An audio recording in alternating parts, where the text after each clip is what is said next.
If the previous video intrigued you about Peru, a land steeped in mysteries, legends, and breathtaking beauty, you're in for even more wonders.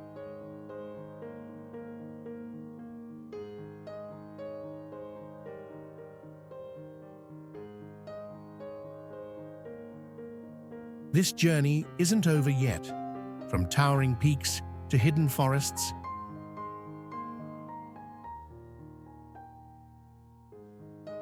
Peru holds countless secrets waiting to be uncovered.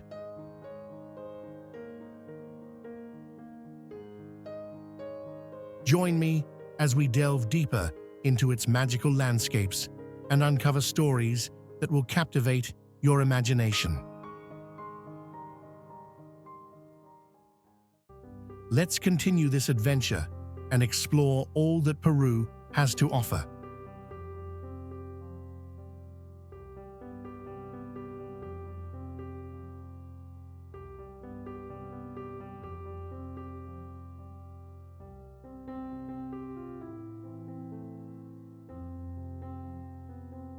Peru, a country celebrated for its towering Andes and ancient cities like Machu Picchu, hides a lesser-known treasure within its borders.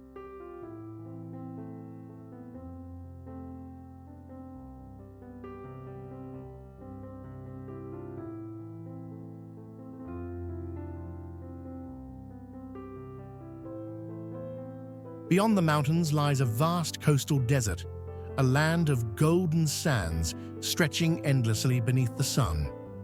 Amid this arid expanse lies Huacachina, a stunning oasis near the city of Ica, just a few hours south of Lima.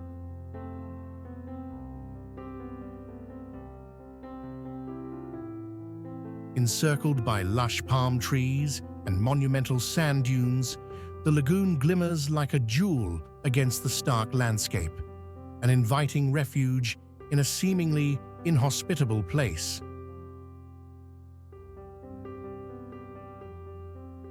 To modern visitors, Huacachina is a haven for adventure and leisure. But to those who listen closely to the whispers of the desert wind, it is also a place steeped in ancient mysticism and guarded by a timeless legend.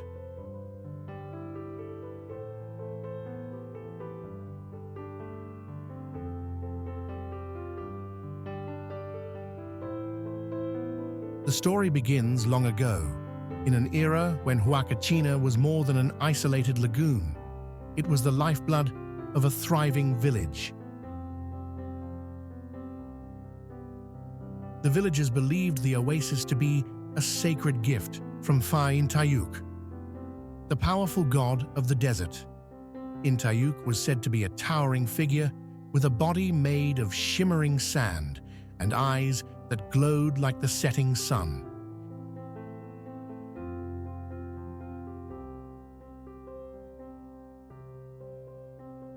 He was revered as both protector and ruler of the desert, maintaining the delicate balance between life and the relentless forces of the wilderness. To honor him, the villagers performed rituals by the lagoon, offering grains, fruits, and treasures to ensure his favor and the continued blessing of water in this harsh land.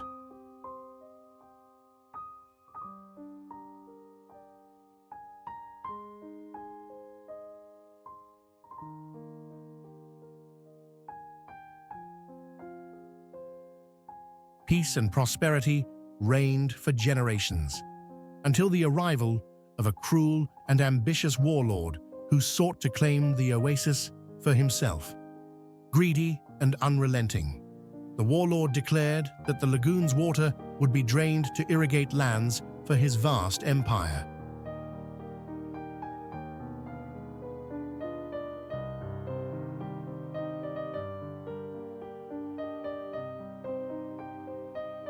His soldiers began carving channels to divert the water, their tools gouging into the soft sands while the villagers watched helplessly. Pleas for mercy were ignored, and the oasis that had sustained the village for centuries began to shrink. The once lush paradise seemed destined for ruin.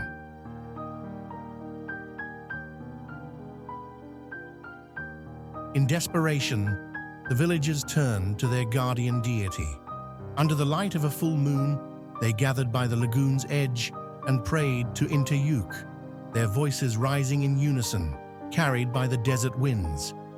They offered their most precious possessions, heirlooms, jewelry, and sacred artifacts, casting them into the waters as a sign of their devotion.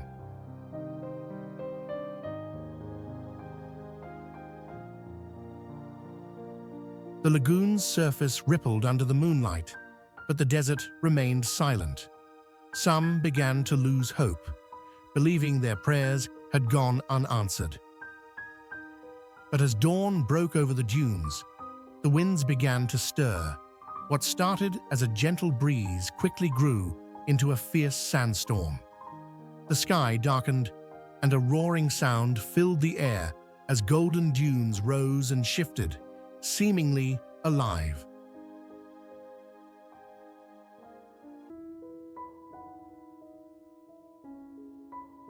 The villagers watched in awe as the sands formed the massive figure of Intayuk himself. His radiant eyes burned with righteous fury as he turned his gaze upon the warlord's army. With a single gesture, Intayuk unleashed the full wrath of the desert.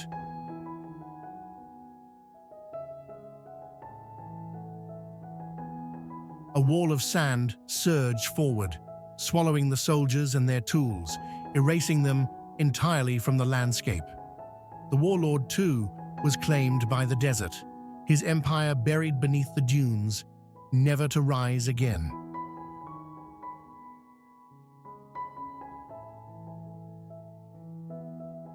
When the storm subsided, the lagoon's waters were untouched, their surface calm and reflective, as if nothing had happened.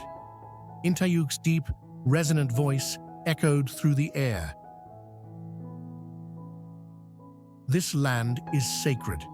Protect it, and it will protect you. The villagers, overcome with gratitude and awe, vowed to honor the god's command. They built small altars around the lagoon and passed down the story of Intayuk's intervention to ensure that his name would never be forgotten.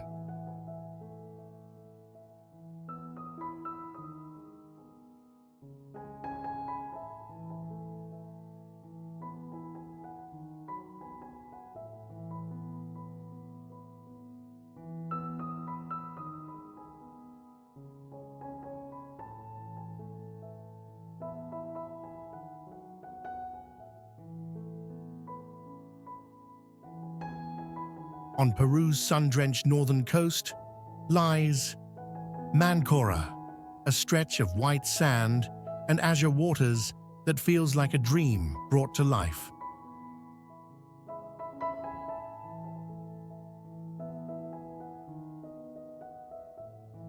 This enchanting destination, known for its endless sunshine, rolling waves, and vibrant culture, has long drawn travelers seeking either adventure or solace.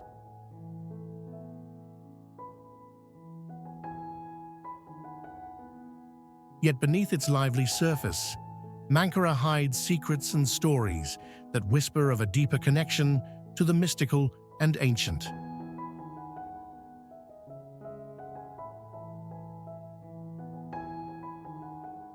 The town hums with energy as day turns to night. Along its lively main street, colorful beach bars come alive with music. Seafood restaurants offer fresh catches from the ocean, and the nightlife pulses in harmony with the rhythm of the waves.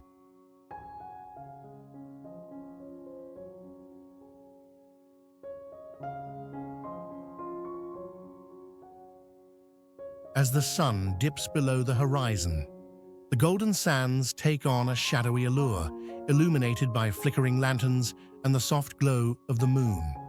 Yet, even amidst this vibrancy, Mancora holds an otherworldly charm, as if the sea and sands are alive with voices from another time.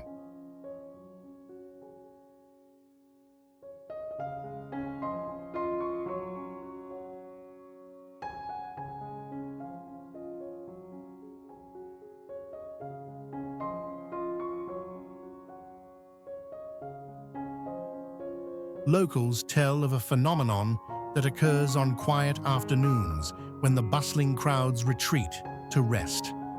As the sun casts long shadows across the beach, faint melodic songs can sometimes be heard drifting across the waves.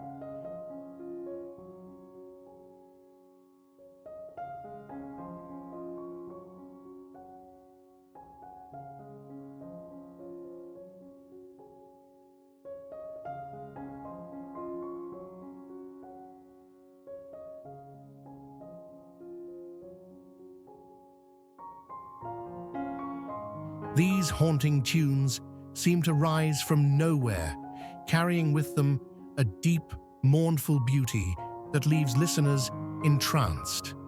Some say they are the songs of ocean spirits, beings who guard the mysteries of the deep, calling lost souls to return home.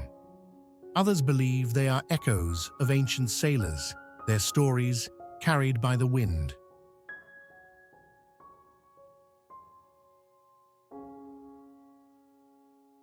Mancora is not only a place of mystery, but also a playground for adventure.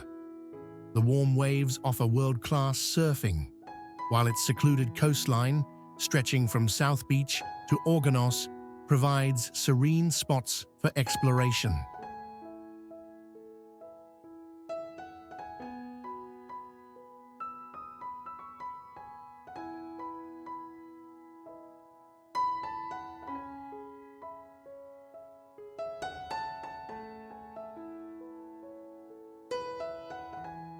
During certain seasons, dolphins leap joyfully through the waters, and whales glide silently along the shore, gentle giants whose presence feels like a gift from the unknown. The sea, vast and unknowable, seems to hide more than it reveals, its depths shrouded in secrets too profound for understanding.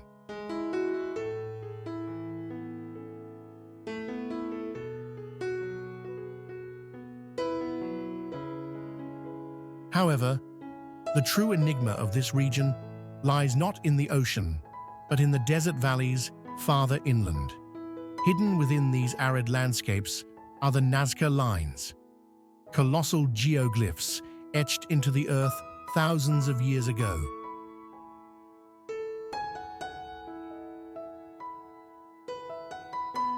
These figures, depicting animals, plants, and geometric shapes, have long puzzled archaeologists and scientists. Who created them and for what purpose? The lines seem to hum with an energy that defies time, a connection to something ancient and unseen.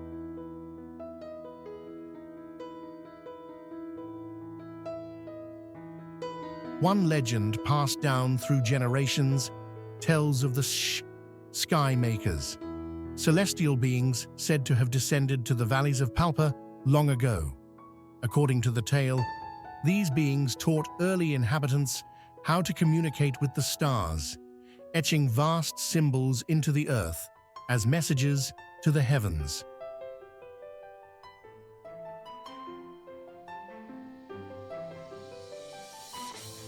The people worked tirelessly under the guidance of the Sky Makers, carving the lines not just as art, but as a map to guide the spirits of the departed. When the Sky Makers finally returned to the stars, they left behind the lines as a bridge between the earthly and the divine.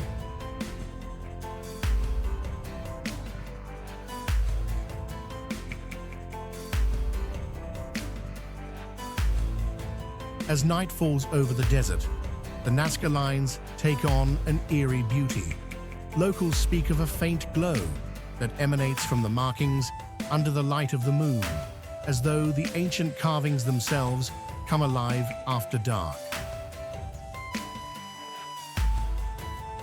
Travelers who venture close often report an uncanny feeling of being watched, and some claim to have seen shadowy figures moving silently along the lines, figures that vanish as suddenly as they appear.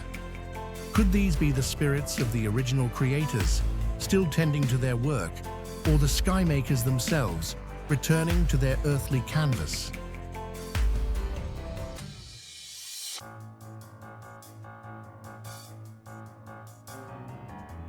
Amid the barren deserts of Peru lies one of the world's most perplexing enigmas, the haunting Nazca Lines. Stretching across the arid plains, these immense carvings of strange animals, geometric shapes, and endless pathways remain a source of wonder and dread.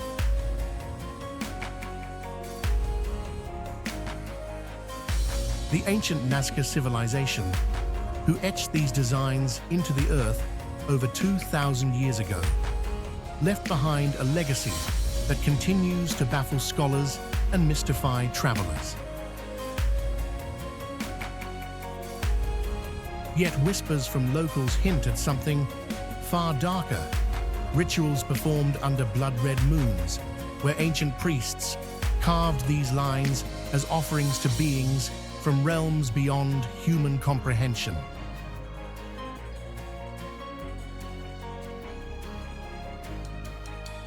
The true purpose of the Nazca Lines has been debated for centuries.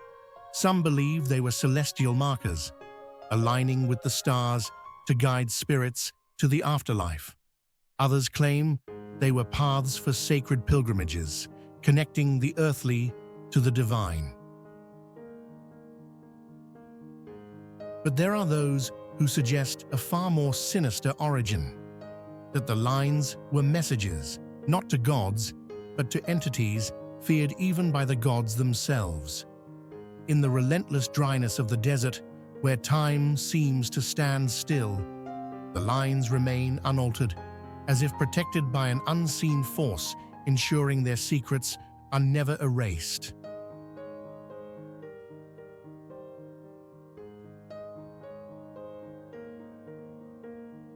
To see the Nazca Lines in their full, unnerving scale, one must take to the skies.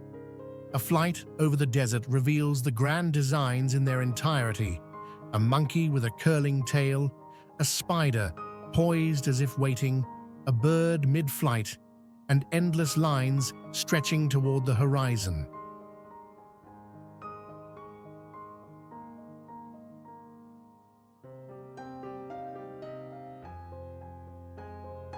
For those less daring, a viewing tower along the Pan American Highway offers a glimpse of the figures up close.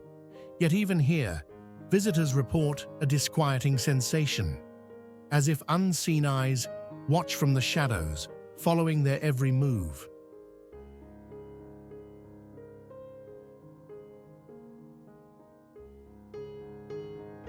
Among the stories passed down through generations, one stands out: the legend of a man named Kale, a warrior who defied the forces behind the lines. According to the tale, centuries ago, the Nazca civilization fell under the sway of dark entities that demanded tributes through blood rituals.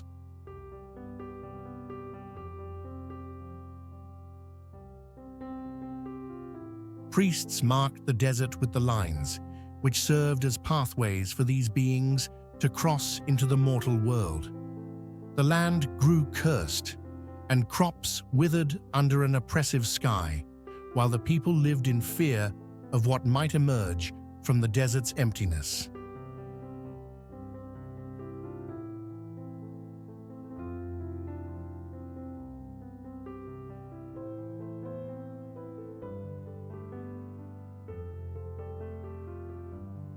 Kyle, a young hunter with no ties to the priests, witnessed his family succumb to the famine and fear gripping his village. When his younger sister was chosen as a sacrifice during a ritual, Kale could no longer stand by. On the night of a blood moon, he ventured into the desert, armed with nothing but a jagged obsidian blade and a burning resolve. As the priests began their incantations, the lines beneath their feet glowed faintly, as though the desert itself was coming alive.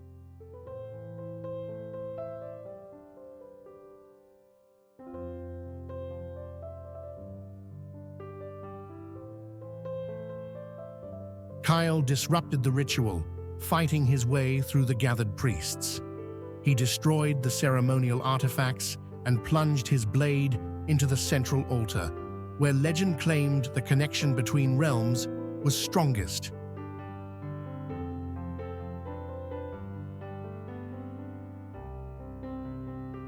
The desert roared with fury, winds howled, and the sands shifted violently as if an invisible force tried to consume him. But Kale held firm, shouting a prayer to the gods of his ancestors.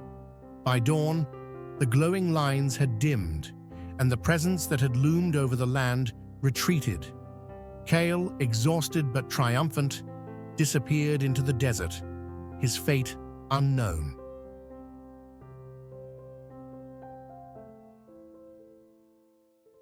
Though his name faded with time, locals believe Kale's defiance left a lasting impact. The Nazca lines, once tools of darkness, now stand as silent guardians, markings that, while mysterious, seem to contain whatever forces once threatened the land. Even so, the desert remains a place of unease. Visitors often report fleeting shadows at the edge of their vision, or feel an oppressive stillness, as if the desert itself remembers the rituals once performed there.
Deep in the heart of the northern Peruvian Amazon lies Iquitos, a city cradled by the vast, winding Amazon River, accessible only by boat or plane.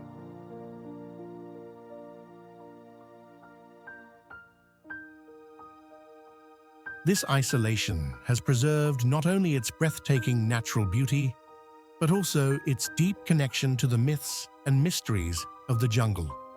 Life here flows as gently as the river, but beneath the tranquil rhythm lies an ancient tale that has left the people wary of the waters. The legend of Yacuruna, the Lord of the River.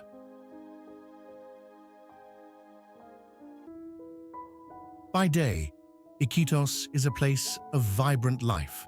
Stilted wooden houses rise gracefully above the water, their reflections rippling in the sunlight, while the bustling Bella Vista Nanay floating market brims with laughter, colorful produce, and the hum of trade. But as the sun dips below the horizon and shadows stretch across the riverbanks, the atmosphere shifts.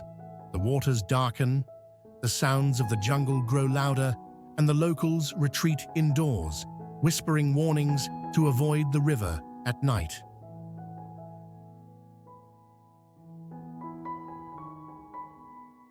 The tale of Yacuruna is as old as the Amazon itself. According to legend, Yacuruna, translated as water people, are shape-shifting spirits who dwell beneath the surface of the river. They are said to be both beautiful and terrifying, able to take on human form to lure unsuspecting victims. The most feared among them is their leader, a being who rules from an underwater city of glittering crystals, hidden deep within the Amazon's depths. Long ago, it is said, a young woman named Amara lived in a village near what is now Iquitos. Amara was known for her beauty, her laughter as bright as the morning sun, and her voice as melodious as the jungle birds. She loved the river, spending her days by its banks, singing songs to its gentle current. But the villagers often warned her, "Do not stay near the river after dark, for the Yakuruna will hear your voice and come for you."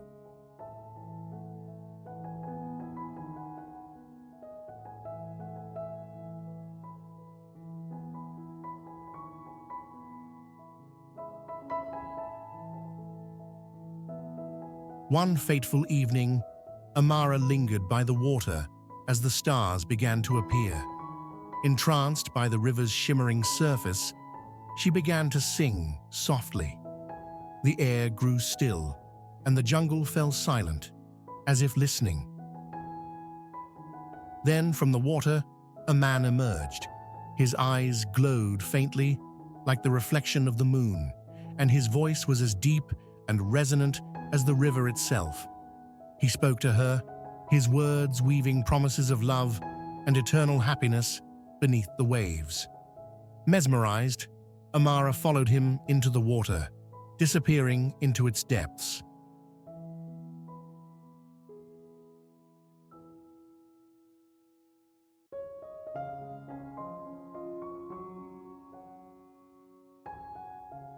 When the villagers discovered her absence, they searched tirelessly, but no trace of her was ever found.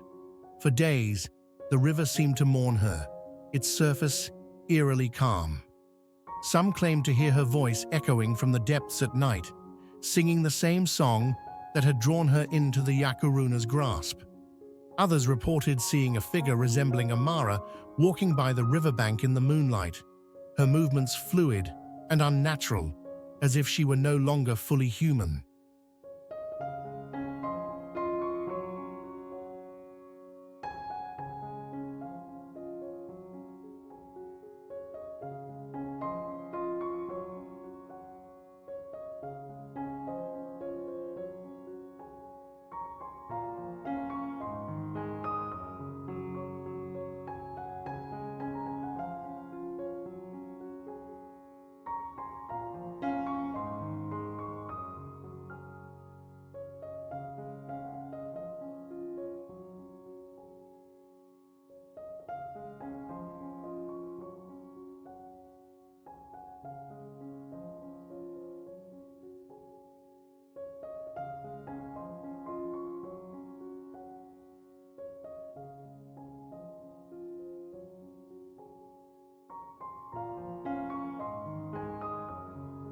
Perched at an altitude of 3,800 meters, Puno is a place where the heavens meet the earth, offering breathtaking views of the legendary Lake Titicaca and its chain of enchanting islands.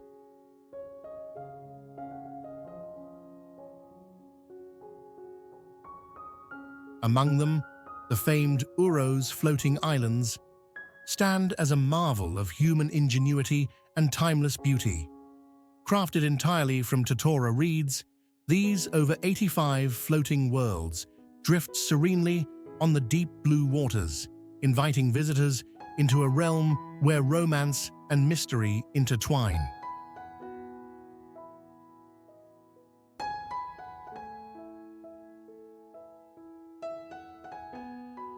Boats depart from the dock every 40 minutes, carrying travelers eager to step into these small, drifting utopias.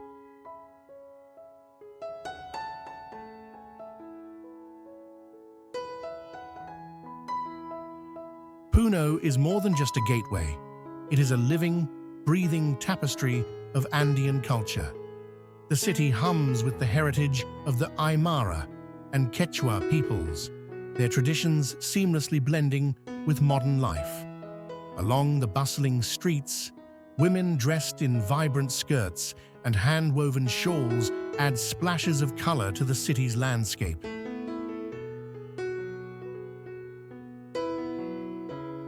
Their laughter, warm and hearty, echoes the joy of a people deeply connected to their land and its ancient ways. The lakeside market is a treasure trove of unique souvenirs, offering handcrafted goods at prices that feel like a secret, hidden gift in contrast to the more commercialized stalls of Cusco or Lima. As the sun sets, Lake Titicaca transforms into a dreamscape. Its glassy surface shimmers in hues of gold and amber, reflecting the drifting islands and the silhouettes of distant mountains. It is in this magical hour, when time seems to pause, that Puno reveals its most enchanting secret, the legend of the mysterious light bearer.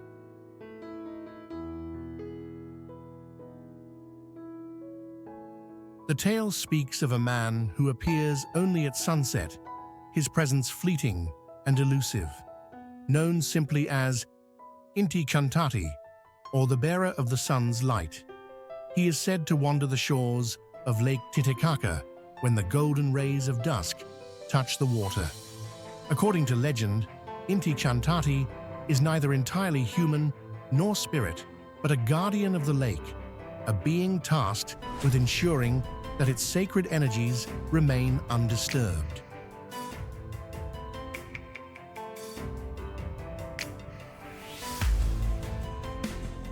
The story begins centuries ago in a small village near Puno, where the lake's waters were revered as divine.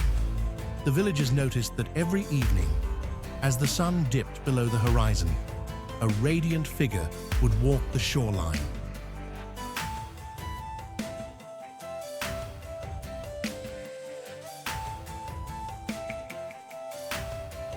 His footsteps left no marks in the sand, and his face was always obscured by the golden glow that surrounded him. Curious but cautious, the villagers kept their distance until one fateful evening when a young girl, Ilia, ventured too close.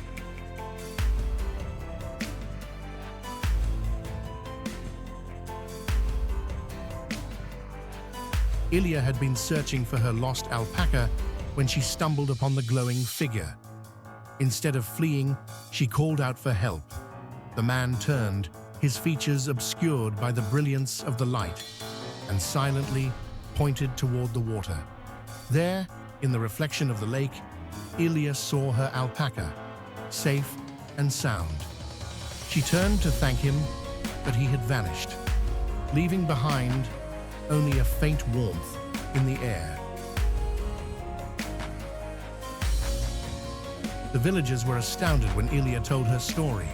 From that day forward, they regarded Inti Chantati as a protector, a symbol of hope and renewal. It is said that those who see him are granted clarity of heart and mind, a gift to carry them through life's trials.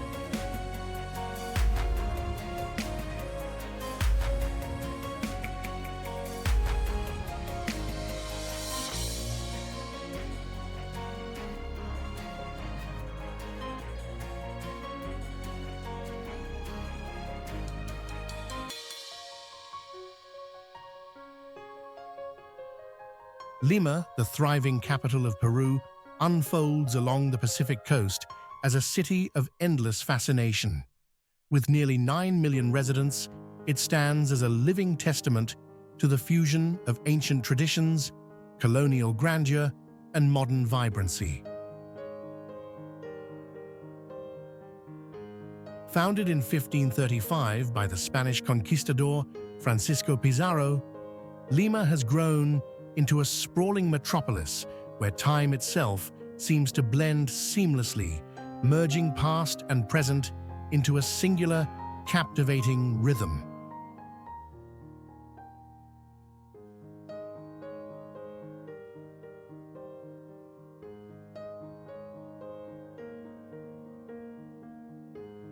Here, the historic charm of centuries-old Spanish churches and monasteries stands alongside sleek, modern skyscrapers and bustling nightlife.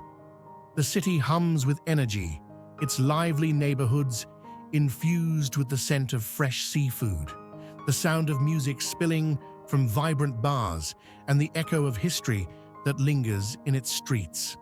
Lima is a place where the old world dances harmoniously with the new, creating a unique atmosphere that enchants every visitor.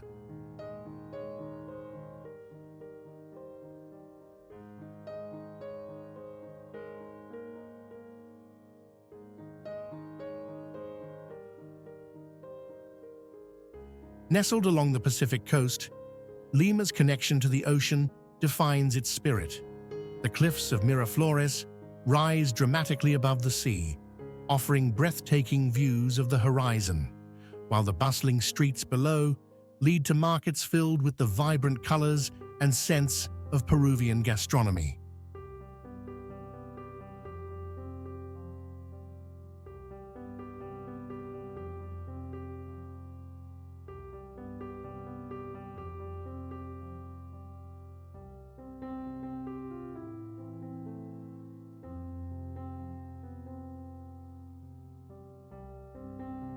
Joining a food tour here means savoring the nation's iconic ceviche, a dish that encapsulates the essence of the Pacific's bounty, with tangy lime, fiery peppers, and the freshest catch. In Lima, food is not merely a meal, it is an art form, a celebration of life, and a window into its soul. But beyond its modern allure lies a legend that has whispered through the city's history for centuries, the tale of Amaru, the mythical serpent that once protected these lands.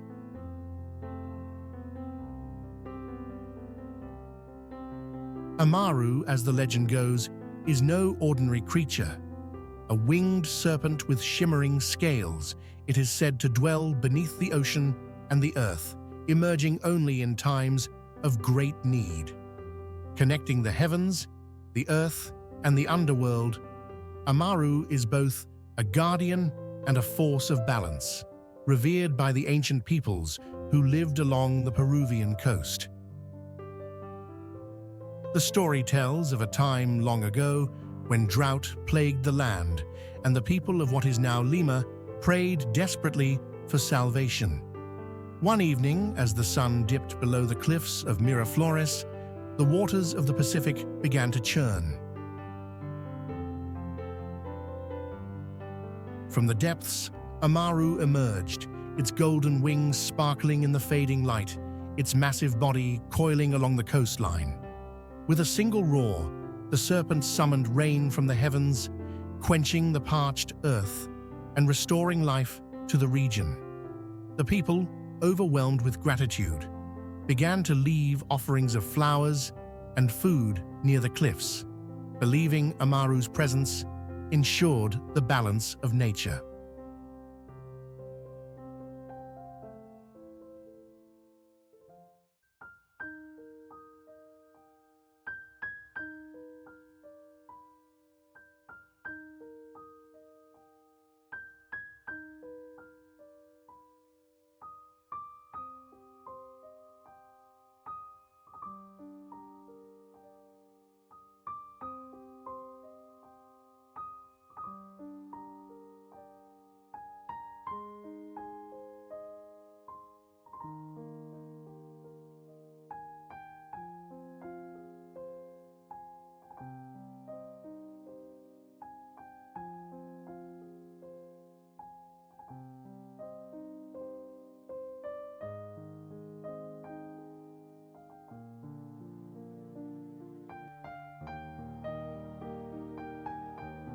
Nestled in the mountainous southern region of Peru, Colca Canyon is a place of awe-inspiring beauty and haunting allure.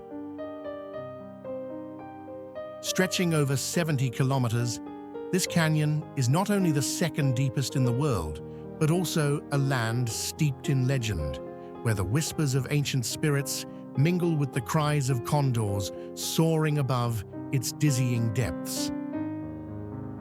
Here, the untamed forces of nature and the rich traditions of Andean culture blend seamlessly, creating an atmosphere of both reverence and unease.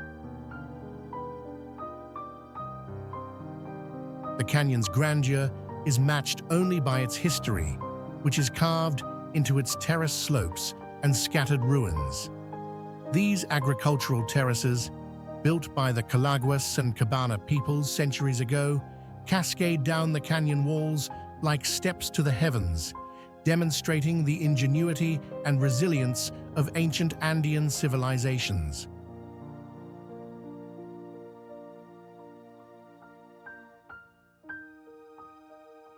Among these terraces lie remnants of old villages and ceremonial sites, their stones worn smooth by time, but still standing as silent witnesses to a bygone era. However, these lands are also said to be cursed by the spirits of those who toiled and perished here, their souls forever bound to the sacred earth.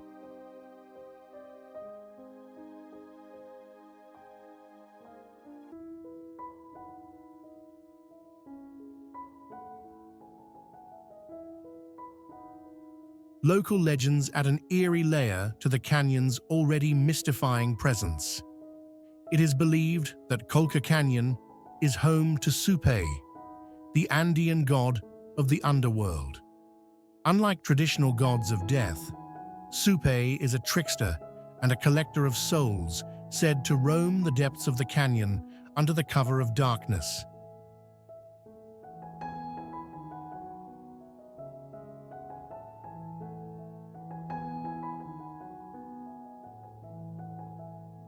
According to lore, Supay gathers the spirits of those who have lost their lives in the canyon's treacherous terrain. Travelers who fell from its steep cliffs, farmers swallowed by landslides, and even entire villages swept away by floods. These spirits, locals say, are hidden by Supay in secret caves, their voices echoing faintly through the canyon as they call out for release.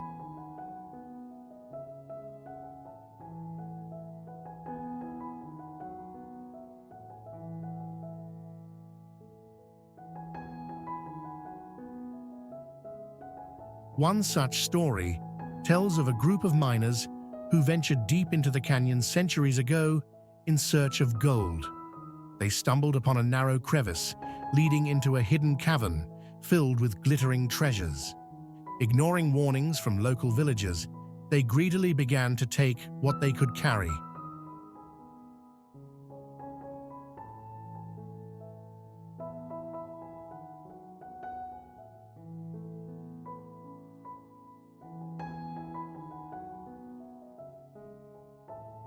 As they exited the cavern, the earth began to quake violently, and the miners were swallowed by a massive landslide. It is said that Supay cursed them for their greed, trapping their souls within the treasure-laden cave. To this day, hikers passing near that area report hearing faint cries and the clinking of pickaxes deep within the earth.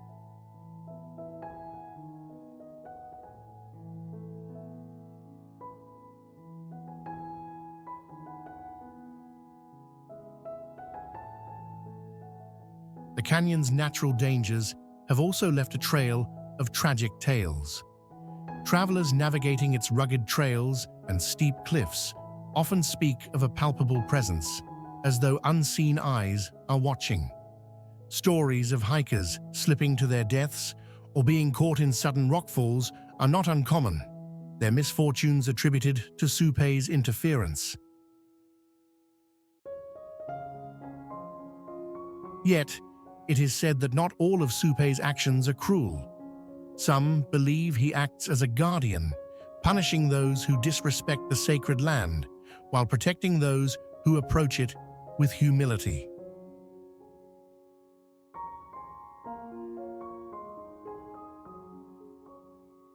Amid this haunting atmosphere, the Andean condors are a symbol of both life and death, gliding effortlessly on thermal currents high above the canyon. Local lore holds that these majestic birds are messengers from the spirit world, ferrying the souls of the departed to the heavens. Their shadows sweep across the canyon walls, a reminder of the thin veil between the living and the dead in this mystical place.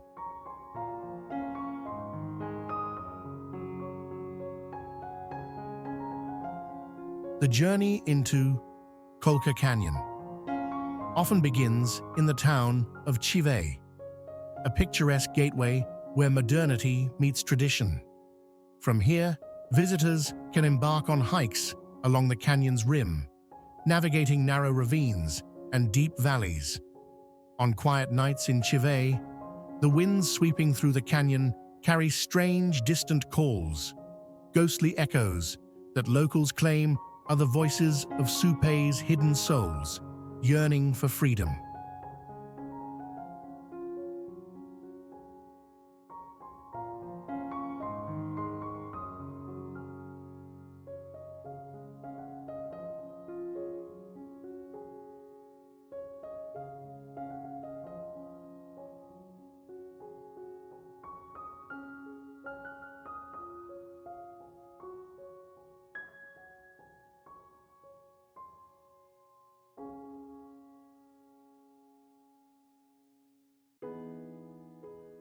Hidden deep within the majestic folds of the Andes, near Cusco and the legendary Machu Picchu, the Sacred Valley of the Incas stands as a place of breathtaking beauty and haunting allure. Cherished by the ancient Incas for its mystical geography and rare climate, this valley feels as though it exists outside the bounds of time, where the air itself seems to carry the whispers of an ancient world.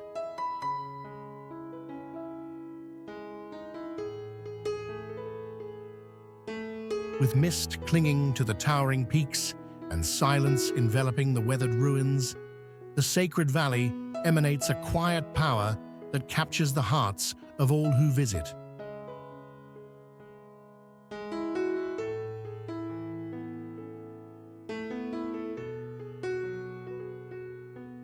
The valley's rugged terrain, cascading terraces, and vibrant villages tell a story of resilience and ingenuity. The ruins of Pisac, Chinchero, and Ollantaytambo rise like sentinels from the earth, their stones bearing the weight of centuries. Yet, hidden within the valley's striking beauty lies a legend of divine conflict, a battle among the gods that shaped its jagged cliffs, deep gorges, and fertile terraces into the land we see today.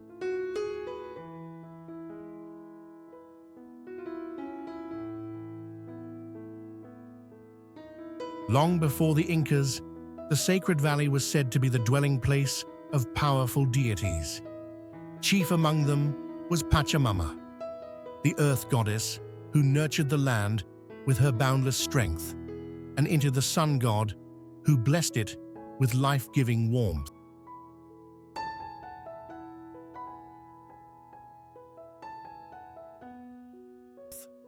Together, they created a lush paradise where rivers flowed freely, crops flourished, and the air seemed alive with harmony. But the valley's splendor drew the envy of other gods. Apu Ilapa, the god of storms and lightning, yearned to claim the rivers for himself. Mamacocha, the goddess of water, sought to rule the flowing streams. And lurking in the shadows was Supay, the god of the underworld, whose ambition was to shroud the valley in eternal darkness.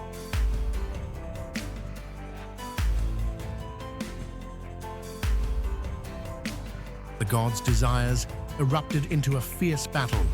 Ilapa unleashed bolts of lightning, splitting the mountains and carving jagged cliffs into the land.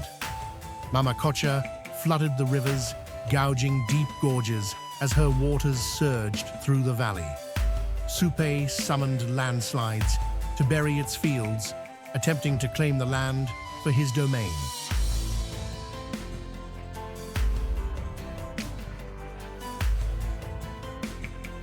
Pachamama, desperate to protect her creation, rose with the mountains themselves, forming towering peaks to shield her valley. Inti, blazing with fury, scorched the earth, creating barren slopes to drive his rivals away. For days, The valley trembled as the gods clashed, their power reshaping the land with every strike. At last, Pachamama and Inti forged a fragile truce, vowing to share the valley and banish the others. Illapa retreated to the highest peaks, his presence felt in the sudden storms that still rage across the Andes.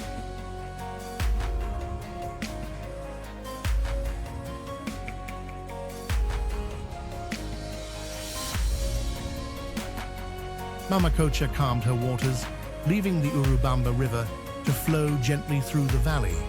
Supai slinked back to the underworld, though his shadow remains in the eerie quiet of the deep gorges.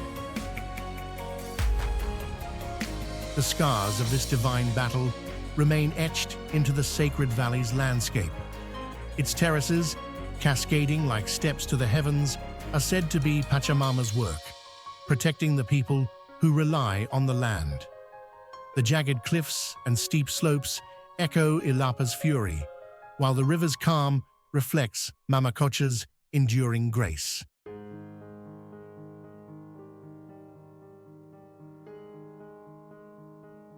Even today, locals offer coca leaves and chicha to Pachamama, honoring her protection and ensuring her blessing for their crops and homes.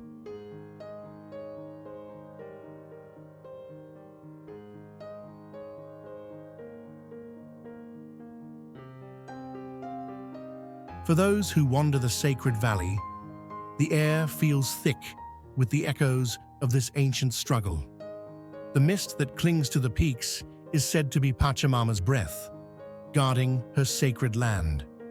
The warmth of the sun on the terraces is Inti's blessing, while sudden winds or unexplainable sounds in the gorges are believed to be Supai's lingering presence.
Nine Arequipa, nestled at an altitude of 2,380 meters.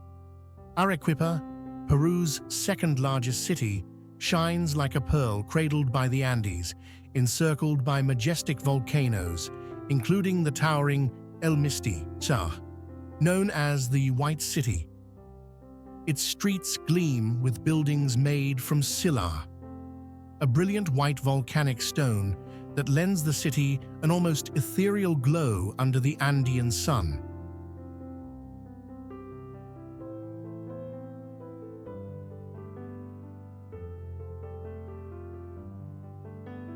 This unique material, sourced from the surrounding mountains, gives Arequipa a beauty that feels otherworldly, as if the city itself is a gift from the heavens. Unlike many Peruvian cities that celebrate Incan history, Arequipa sets itself apart with its unparalleled focus on Spanish colonial architecture. The city's historic center is a masterpiece of stonework, where grand arches, intricate facades, and ornately carved buildings speak of an era of artistry and ambition.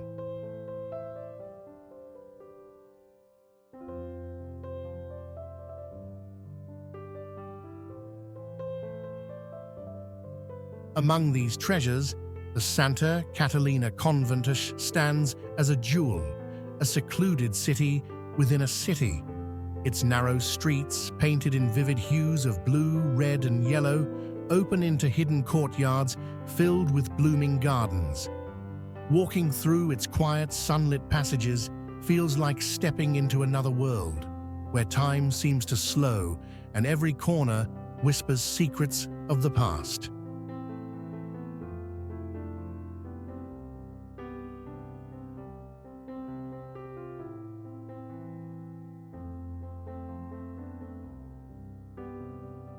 At the heart of the city lies the Plaza de Armas, a graceful square surrounded by historic churches, charming shops, and vibrant restaurants. Each building, crafted from Sillar stone, reflects the city's unique blend of romance and elegance. The square is the beating heart of Arequipa, drawing locals and travelers alike to bask in its timeless beauty.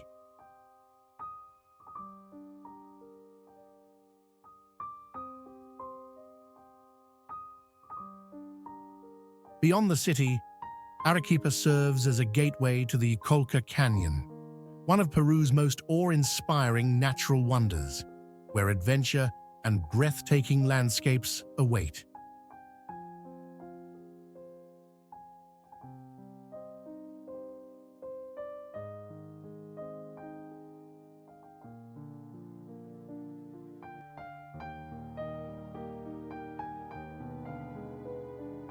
Yet beneath Arequipa's luminous exterior lies an ancient tale, a legend of gods, ambition, and a mother's ultimate act of redemption that shaped the city into the marvel it is today.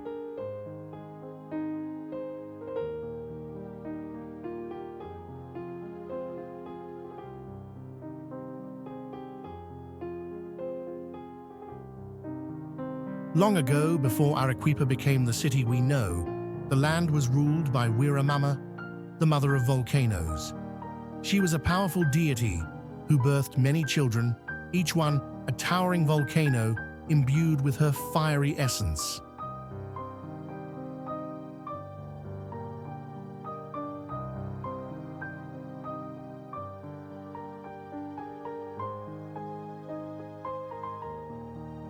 Among them were El Misti, Chachani, and Pichu Pichu, who stood proudly around what would one day become Arequipa. Wiramama loved her children dearly, but her favoritism towards El Misti, her eldest and most majestic, sparked jealousy among the others.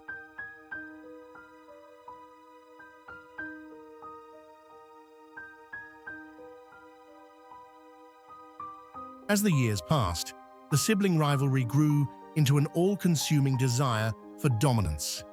Each volcano sought to prove their superiority, believing they deserved to rule the valley. Their fiery tempers erupted, and the once peaceful land became a battlefield.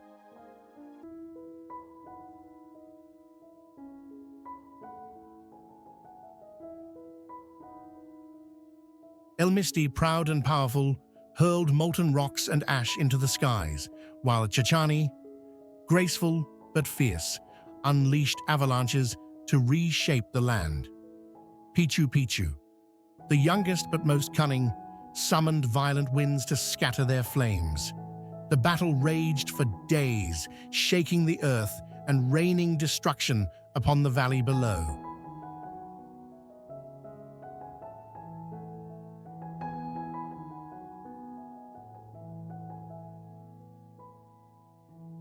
The people living in the valley suffered greatly.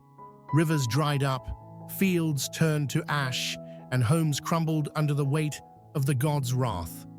Wiramama, watching from afar, was overcome with guilt.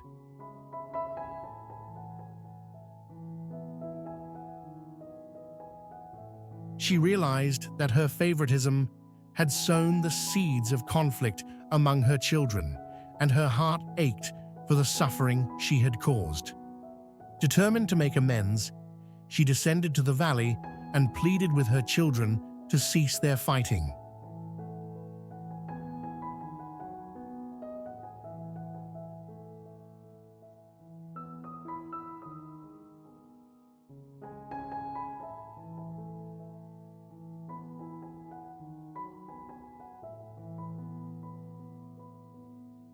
But the volcanoes, consumed by their anger, refused to listen.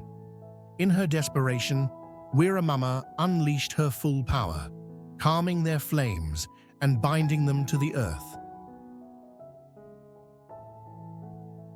She declared that none of her children would rule the valley.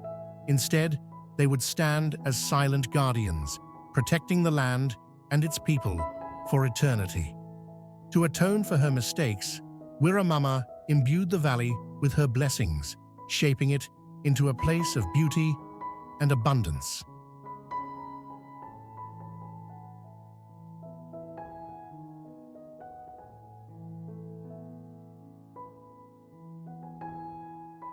From her essence, the Silla Stone was born, a gift from the mother of volcanoes, ensuring that the city built here would forever carry a part of her light. Today, Arequipa's luminous buildings of Sillar stand as a testament to Wiramama's redemption. The volcanoes remain silent and watchful, their imposing forms a reminder of the fiery conflict that once consumed the land. Locals believe that Wiramama still watches over the city, her spirit lingering in the cool mountain air and the soft glow of the Andean sun.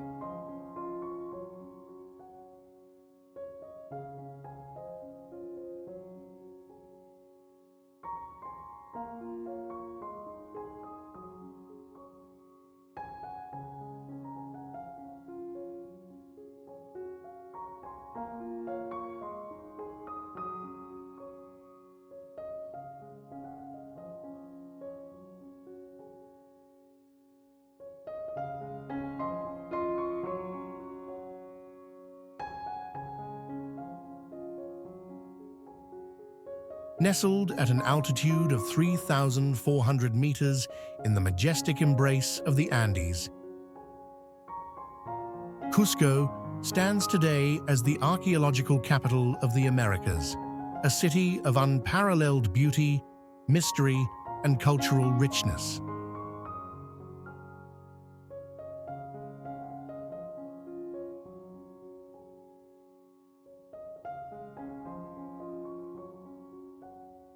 Once the heart of the mighty Incan Empire, Cusco's cobblestone streets and towering peaks tell the story of a land where ancient grandeur and colonial charm coexist. Its captivating cityscape, with Spanish colonial structures built atop the enduring foundations of Incan temples and palaces, is a living testament to centuries of history, resilience, and transformation.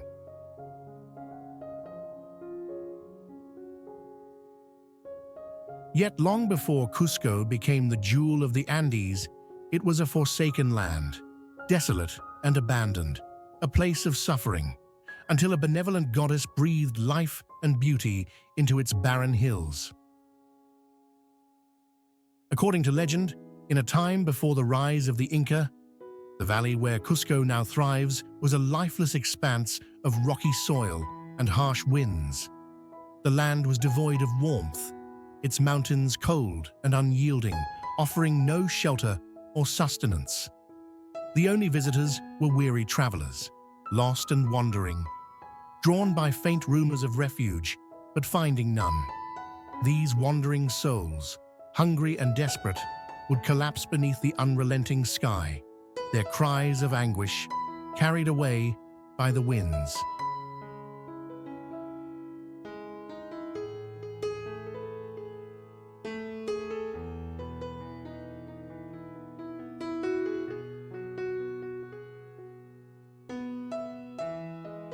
High above, in the celestial realm, the goddess Killer Rami, guardian of the moon and protector of the forgotten, watched over the earth with sorrow.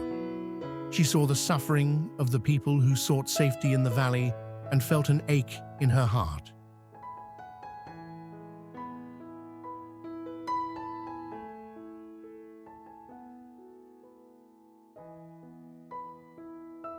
Moved by their plight, Killer Rami descended from the heavens, her silver light illuminating the desolation.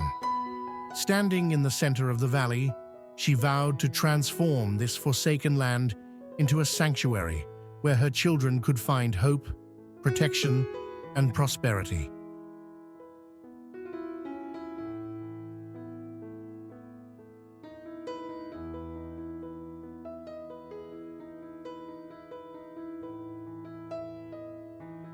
With a wave of her hand, Kyllörämi called forth the mountains, commanding them to wrap the valley in their protective embrace. From her tears of compassion sprang rivers that wove through the land like veins, bringing life to the soil.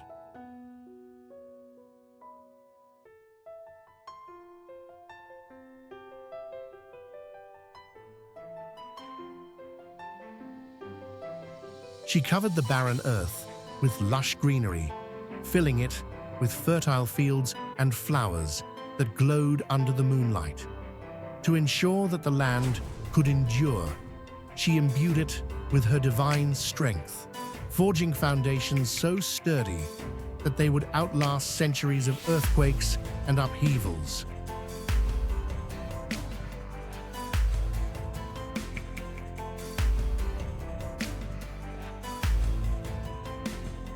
As the land blossomed, Kyllörämi saw that the people who arrived needed more than just sustenance. They needed guidance and unity. She created the first terraces along the mountainsides, teaching the settlers how to cultivate the land and build harmonious communities. From the towering peaks to the smallest stream, the valley became a place of beauty and abundance, a sanctuary protected by the goddess's enduring light.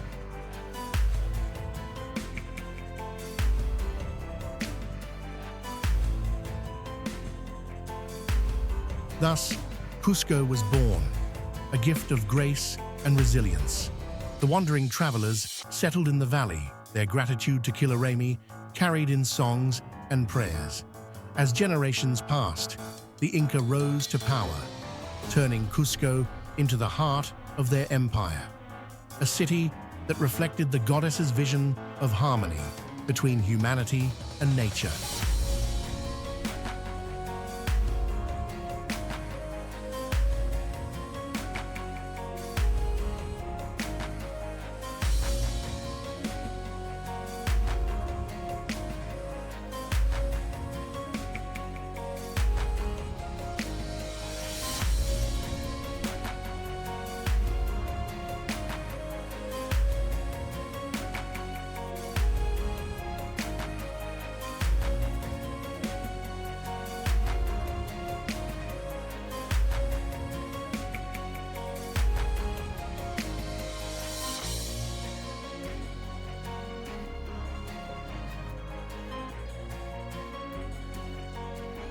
Perched high in the Andes at an altitude of 2,430 meters, Machu Picchu, the ancient city of the Incas, rises from the mist like a vision from another world.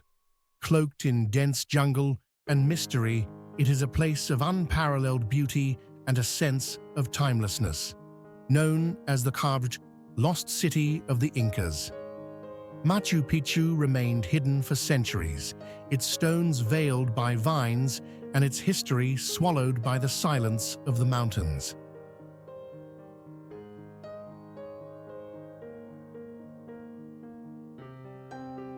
Visitors today are drawn not only by its breathtaking ruins, but also by the haunting stories that echo through its terraces and temples, none more compelling than the ancient tale of the serpent god Amaru and Laktayuk, the protector deity in the form of a llama.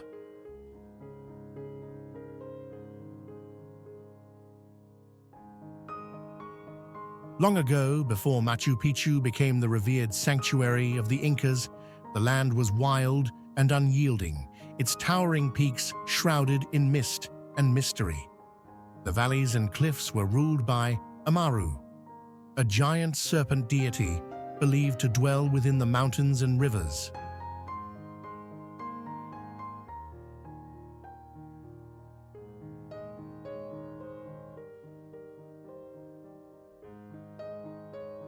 Amaru was a creature of duality, both creator and destroyer, its sinuous form winding through the earth and skies, commanding respect and fear in equal measure.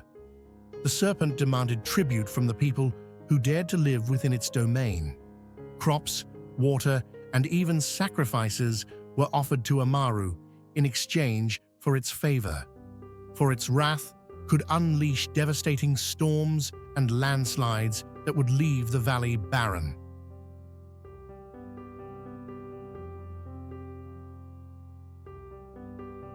The people, desperate to protect their fragile existence, turned to Laktayuk, a benevolent Lama god who watched over the highlands. Laktayuk was the embodiment of perseverance and humility, a protector who carried the burdens of the people and ensured that life could flourish in the unforgiving Andes. When the people pleaded for salvation from Amaru's tyranny, Laktayuk descended from the sacred peaks, his golden fleece shimmering like the morning sun.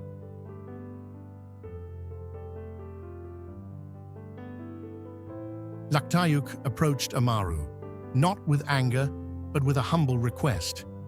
"Great serpent, spare the people who toil in your shadow.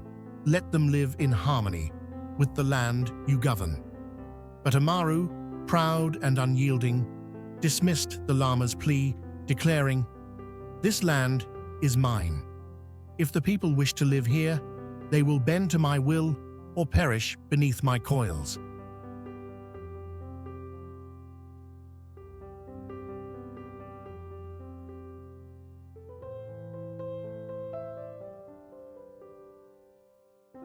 Determined to protect the people, Laktayuk challenged Amaru to a great battle. The clash between the two gods shook the earth and split the mountains, carving the very cliffs and terraces that now define Machu Picchu's landscape.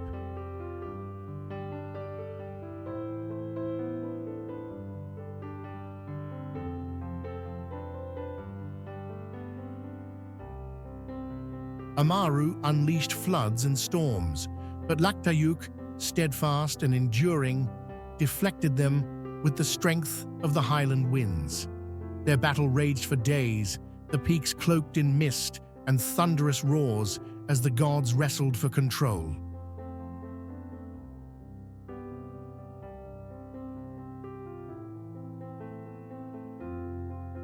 At last, Laktayuk struck a decisive blow, pinning Amaru to the earth and binding the serpent beneath the mountains. Exhausted but victorious, Laktayuk declared, "You shall remain here, great serpent, not as a tyrant, but as a guardian."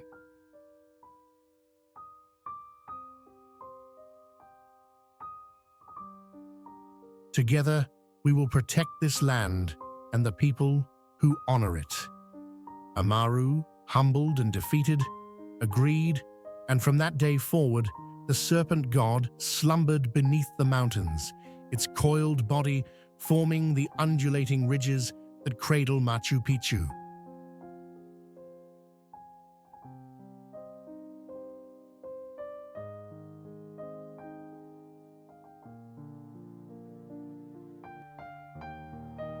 To honor their savior, the people built Machu Picchu as a sacred sanctuary, a place where the spirits of Laktayuk and Amaru could coexist in harmony. The terraces were carved into the cliffs to symbolize unity between the gods and humanity, their lines flowing like the serpent's coils. Temples were erected to the sun, water, and earth, celebrating the balance that Laktayuk's courage had restored.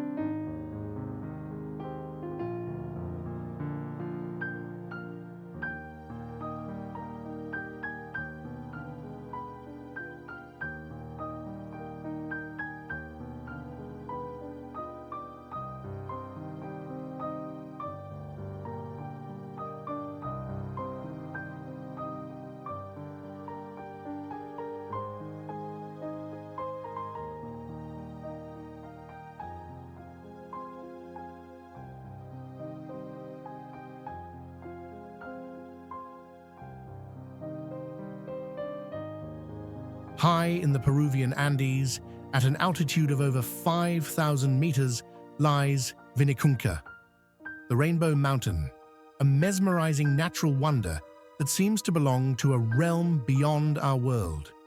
Its vibrant stripes, deep reds, golden yellows, lush greens, and serene blues create a landscape so breathtaking it feels as though nature itself became an artist, brushing the earth with an infinite palette.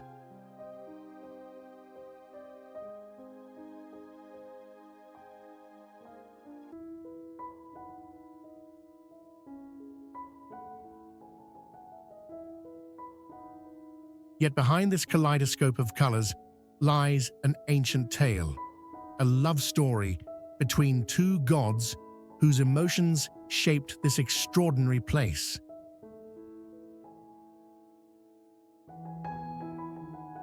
Long ago, before the world knew the beauty of Vinicunca, the mountain was veiled in shadow. It was said to be the dwelling place of Yanaqai, the god of darkness, a solitary figure whose domain was shrouded in perpetual gloom.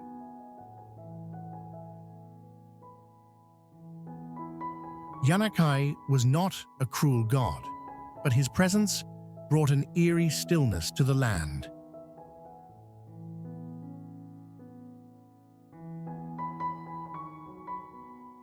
The mountain's peaks loomed grey and lifeless, and the people who passed through its shadow would whisper of a cold sadness that seemed to seep into their very souls.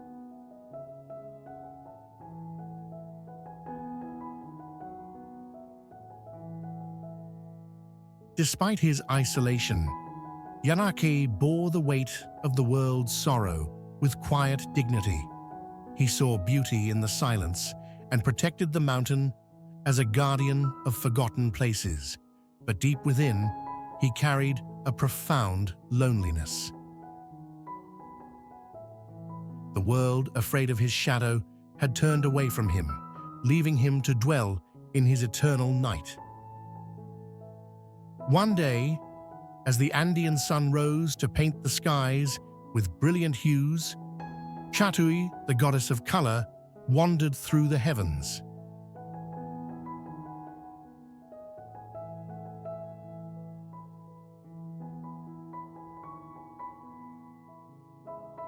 She was the embodiment of light and vibrancy, her very presence igniting the world with life and joy.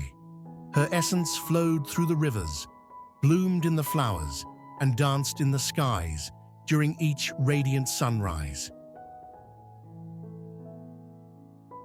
Drawn by curiosity, Chatui descended to the shadowed peaks of Yanaqai's mountain, where her light pierced the veil of darkness for the first time in millennia. When Yanaqai saw Chatui, he was both captivated and hesitant. She was everything he was not: light where he was shadow, life where he was stillness. Chatui, too, felt drawn to him, sensing a depth in his silence that spoke of forgotten beauty. She saw the loneliness in his eyes and the hidden strength in his guardianship of the mountain.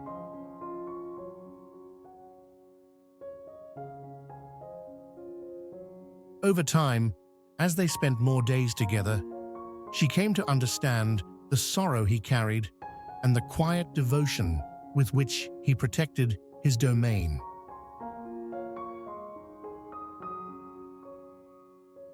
Moved by his pain and his love for the mountain, Chatui resolved to bring him a gift.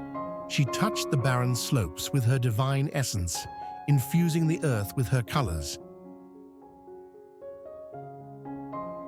From her fingertips, vibrant stripes began to emerge, red from her passion, gold from her joy, green from her harmony, and blue from her serenity.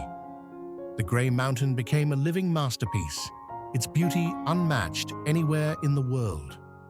It was her way of telling Yanaqai that even in his darkness, he was deserving of love and light.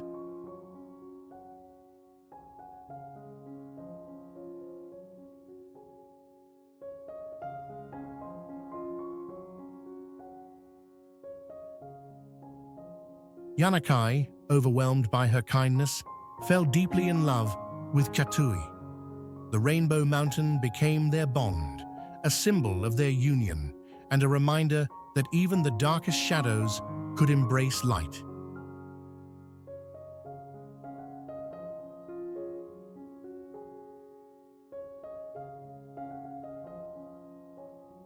In return, Yanakai vowed to protect Vinicunca for eternity, ensuring that its colors would remain vibrant and untouched. His shadow no longer represented sadness, but became a shield, guarding the mountain from harm and preserving its splendor for all who came to witness it.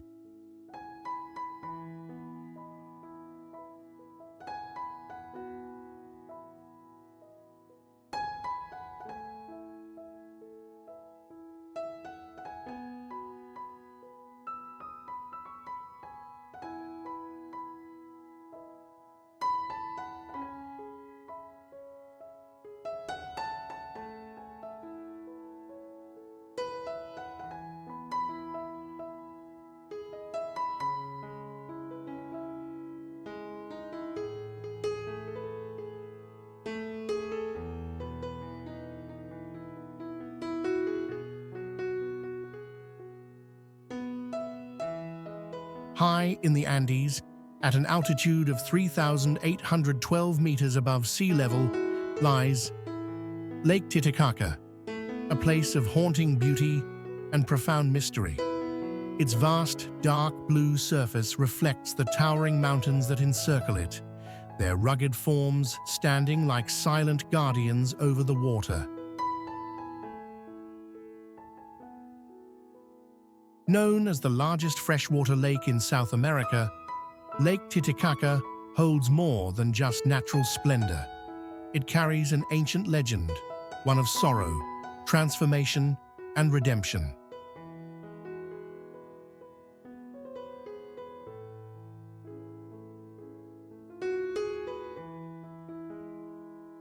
Long ago, before the lake's waters glistened under the sun, the valley was a thriving land of fertile fields and vibrant villages. Life flourished here, and the people lived in harmony with nature. Beneath the earth, however, in a cavern hidden deep within the mountains, dwelled Amaruna, a mighty serpent-like water spirit. Amaru was feared and revered in equal measure, for though he possessed great power, his heart was tender and devoted to Kori Inti, the radiant goddess of light who brought life to the valley.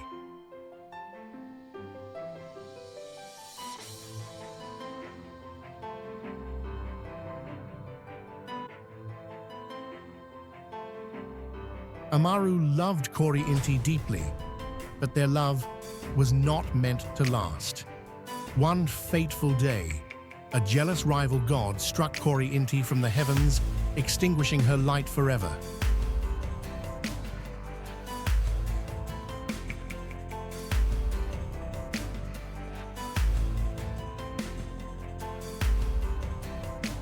Overcome with grief, Amaru wept for days, his tears flooding the valley and submerging its beauty beneath a dark, endless lake.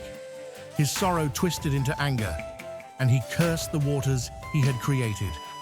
From that moment, anyone, be they human, animal, or plant, who touched the lake's surface would meet a swift and merciless death.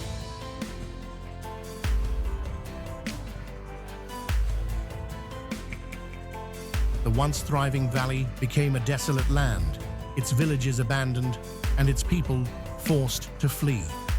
The lake, shrouded in mist, became known as Casca Cocha, the Lake of Death. For centuries, the lake lay still and silent, its waters reflecting Amaru's eternal despair. But one day, a young man named Tupac arrived at its shores.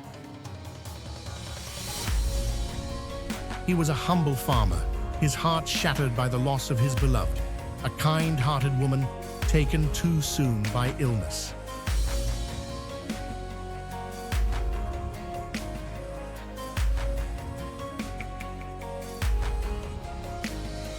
Unable to bear his grief, Tupac wandered aimlessly until he found himself beside the cursed lake.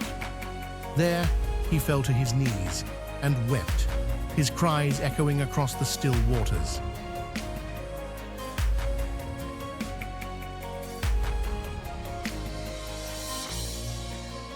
Amaru, drawn by the sound of Tupac's sorrow, rose from the depths to observe the grieving man.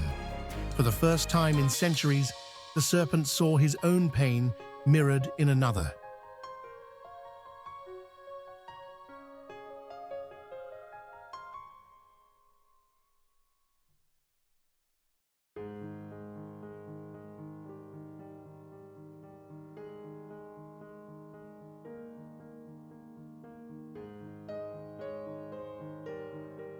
He watched as Tupac, his tears falling freely, spoke to the lake as though it were alive. "Why must love bring so much pain?" Tupac cried. "Why must we lose the ones who make our lives worth living?"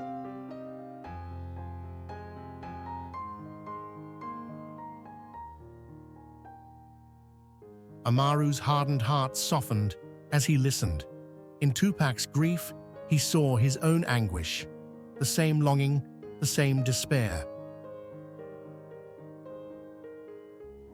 Overwhelmed by a newfound sense of empathy, Amaru realized that he had allowed his sorrow to consume him, punishing the world for a pain it did not deserve. In that moment, the serpent made a vow. He would transform the lake from a symbol of death into one of life, beauty, and protection.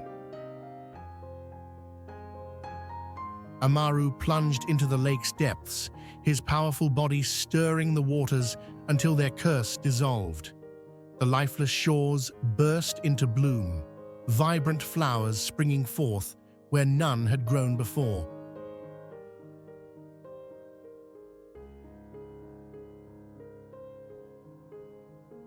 Fish filled the waters, birds returned to the skies, and the land around the lake became fertile once more. The lake's once dark surface sparkled under the sun, reflecting hues of gold and blue, as if touched by Corey Inti's light once again.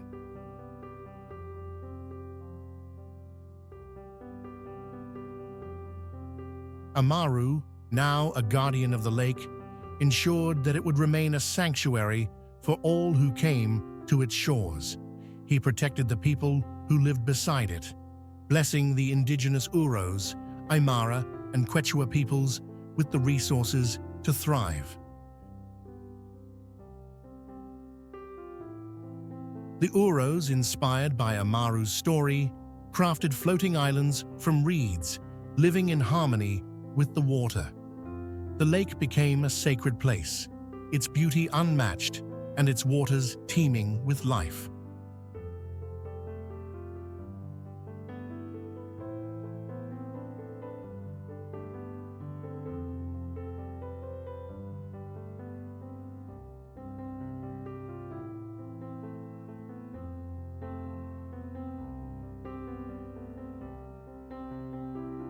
Nestled high in the Peruvian Andes at an altitude of 3,052 meters, Huaraz is known as the Peruvian gateway to the Andes. This picturesque city, surrounded by towering snow-capped peaks and pristine mountain lakes, offers adventurers a gateway to Peru's most breathtaking landscapes.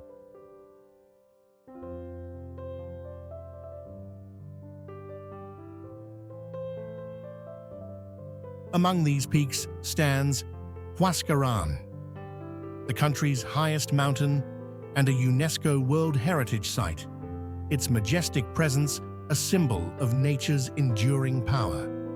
Yet beneath this serene beauty lies a legend as chilling as the icy winds that sweep through the mountains, a tale of a powerful god who once ruled these peaks and the secret he guards to this day.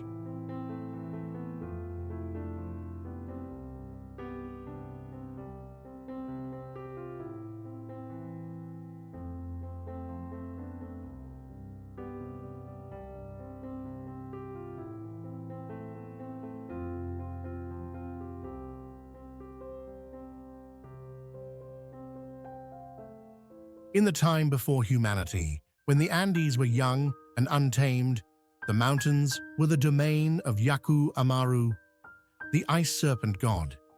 Yaku Amaru was both a protector and a force of reckoning, a massive serpent-like deity whose shimmering scales mirrored the crystalline waters of the mountain lakes.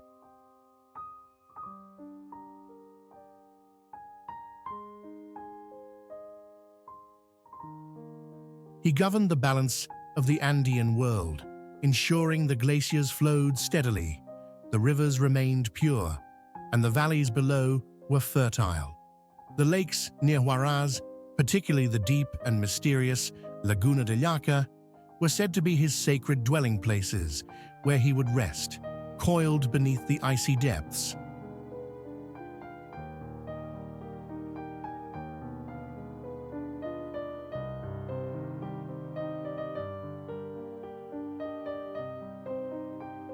Yaku Amaru was revered by the ancient peoples who lived in the valleys. They would leave offerings of coca leaves, woven cloth, and golden trinkets at the lake's edge, seeking his favor for bountiful harvests and protection from avalanches and storms.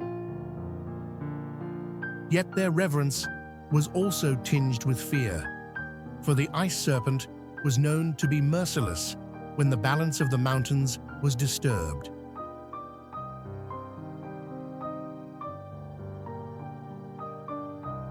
According to legend, there came a time when a greedy chieftain sought to harness the power of Yaku Amaru's lake.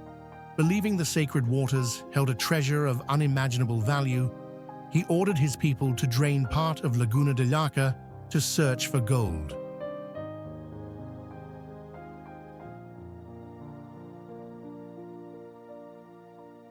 Despite the warnings of the village elders, the chieftain's men began their work, disrupting the lake's stillness with their tools and fires.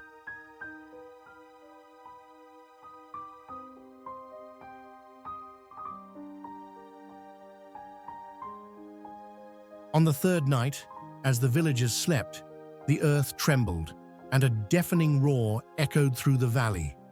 Yaku Amaru, enraged by the desecration of his sacred waters, emerged from the lake in all his terrifying glory. His massive body glistened like ice under the moonlight, and his glowing eyes burned with fury.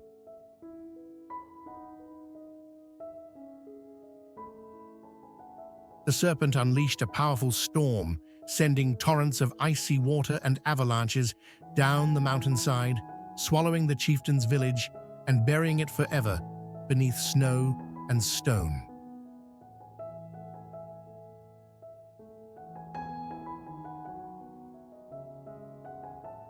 The survivors, humbled and terrified, fled to nearby valleys and vowed never to disturb the sacred lakes again. From that day forward, Yaku Amaru became both a cautionary figure and a protector. He returned to his icy depths, where he remains, awakening only when the harmony of the mountains is threatened.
Located about 250 kilometers south of Lima. Paracas is a place where nature and myth intertwine seamlessly, known as the gateway to the Paracas National Reserve. This captivating land boasts windswept beaches, towering cliffs, and breathtaking geological formations.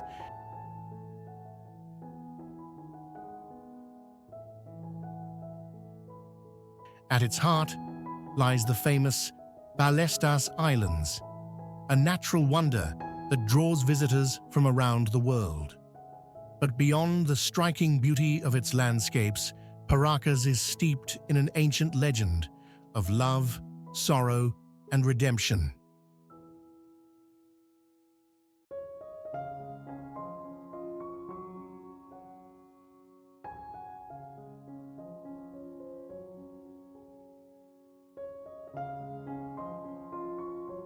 By day, travelers embark on boat rides through misty waters, gliding past colonies of sea lions, basking on rocky shores, and flocks of flamingos, painting the sky with vibrant colors.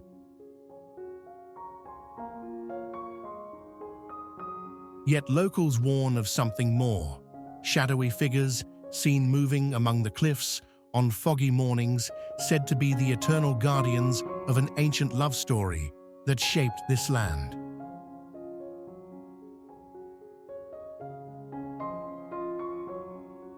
Long ago, Paracas was the domain of Nalamp, the god of the seas, a powerful deity revered for his ability to command the tides and protect the coastal lands. Nalamp was a being of immense beauty, with shimmering scales like pearls and eyes as deep as the ocean itself.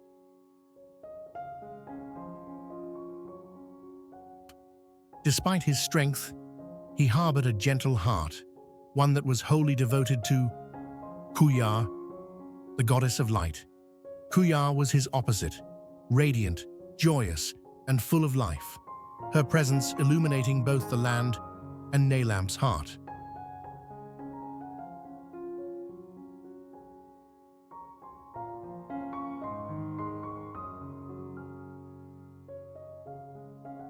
For many years, their love flourished, and the coastal region thrived under their combined blessings. The seas teemed with fish, the cliffs stood proud and unbroken, and the winds sang of harmony.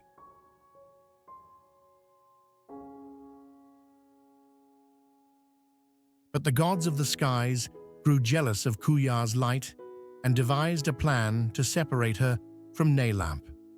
One fateful day, Kuya was pulled away from the earth and banished to the heavens, leaving Nalamp alone, with nothing but the vast ocean and his sorrow.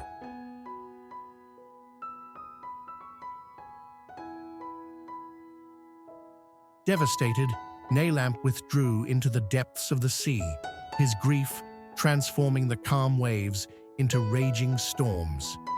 The once thriving land became barren, with cliffs crumbling into the waters and relentless winds sweeping away the sands. The people who lived along the coast suffered greatly, their homes destroyed and their livelihoods lost. Paracas became a desolate land, echoing with the cries of its broken-hearted god. Years passed, and the legend of Nalamp was nearly forgotten. But one day, a young woman from a nearby village wandered to the shore, her heart heavy with sorrow after losing her loved one.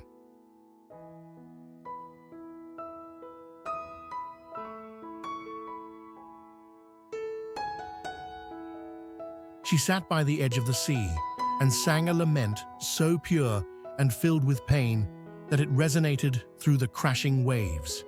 Her voice reached the depths where Nalamp lay hidden, and for the first time in centuries, the god stirred.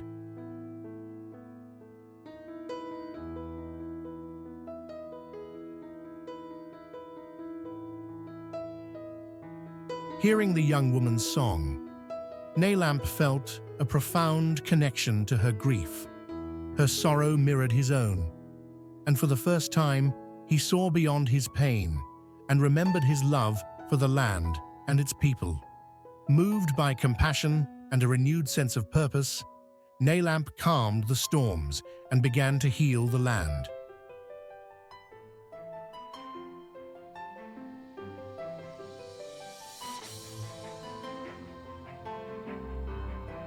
He created the Balestas Islands as a sanctuary for wildlife and shaped the cliffs and beaches into works of natural art.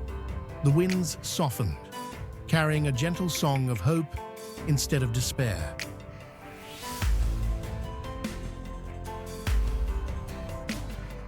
From that moment, Nalamp vowed to protect Paracas and its people, ensuring the region flourished once more. The shimmering waters, abundant wildlife, and serene beauty of the Paracas National Reserve stand as a testament to his transformation.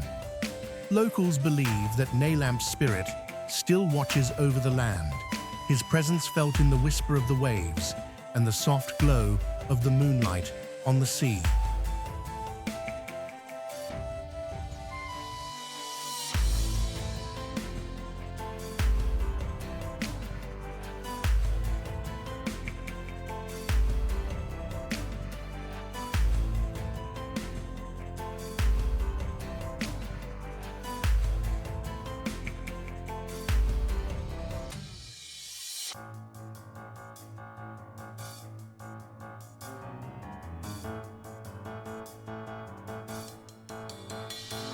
Long ago, nestled within the heart of the Sacred Valley, lay a paradise of breathtaking beauty. Fertile valleys stretched endlessly, fed by rivers that sparkled under the Andean sun, and towering mountains stood as silent sentinels over the land.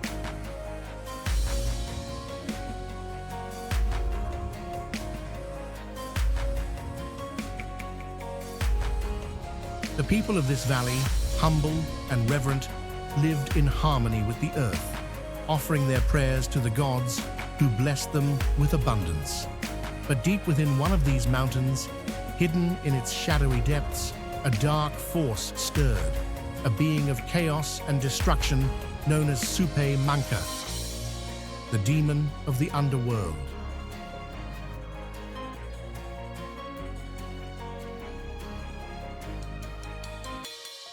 Supay Manca had been imprisoned within the mountain since the time of creation, his immense power chained by the gods who feared his ability to destroy the balance of the world. For centuries, he remained dormant, but his anger festered.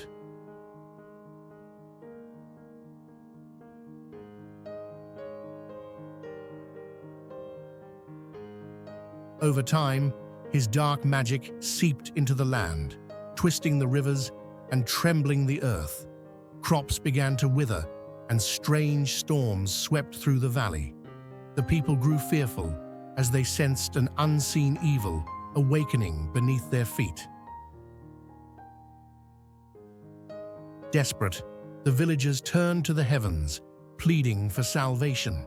Their cries reached Ilapa, the thunder god and guardian of balance, a deity whose hammer controlled the storms and whose lightning kept the forces of chaos at bay. Ilapa, hearing their pleas, descended from the skies in a storm of fury. His arrival shook the mountains, and the people saw him standing atop the highest peak, his hammer glowing with the fire of the stars.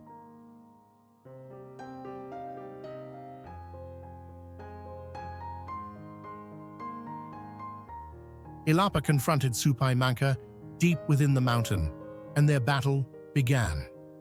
The clash of their powers split the earth and sent avalanches roaring down the slopes.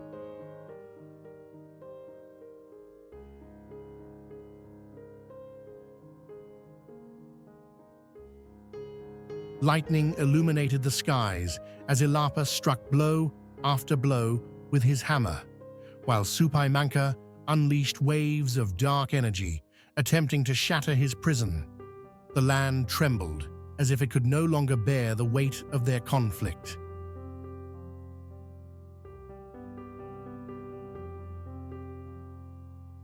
Despite Ilapa's strength, Supai Manka was cunning and relentless. Realizing that the demon could not be destroyed without tearing apart the valley itself, Ilapa devised a plan to seal him forever. Using his hammer, the thunder god began to carve terraces into the mountainsides. These terraces, vast and intricate, were imbued with divine energy, forming a sacred barrier that would contain the demon's dark magic. Each strike of Ilapa's hammer reshaped the land, creating structures that would stand as eternal guardians against Supai Manka's wrath.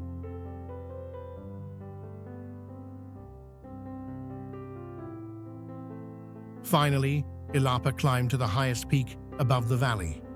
There, with all his might, he struck the mountain's summit, splitting it open and forging a sacred temple at its heart. This temple, aligned with the stars and filled with celestial energy, became the anchor of the seal. With a final thunderous blow, Ilapa forced Supai Manka back into the depths of the earth, binding him beneath the terraces and the temple. The land grew still, the skies cleared, and the rivers began to flow once more.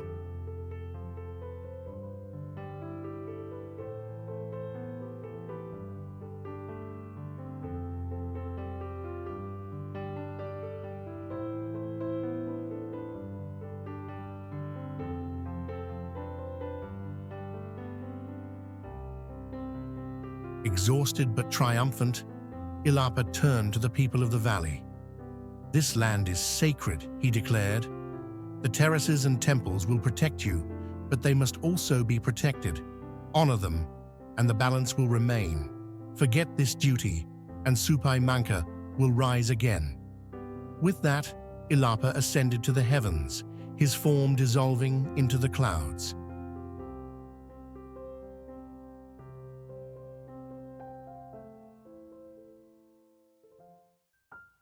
The people, filled with gratitude and awe, dedicated their lives to preserving the terraces and temples that Ilapa had created.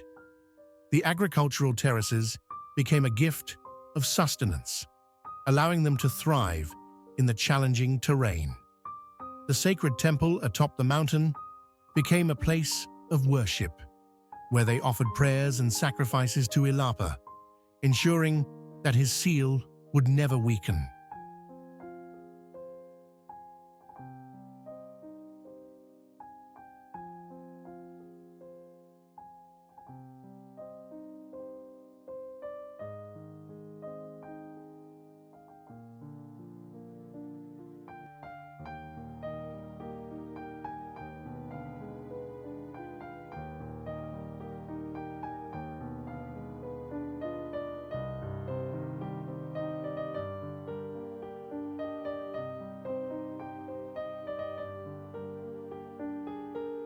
Nestled in the heart of the sacred valley, the ruins of Ollantaytambo rise against the towering Andes, their massive stone walls and sweeping terraces echoing with the power of a lost civilization.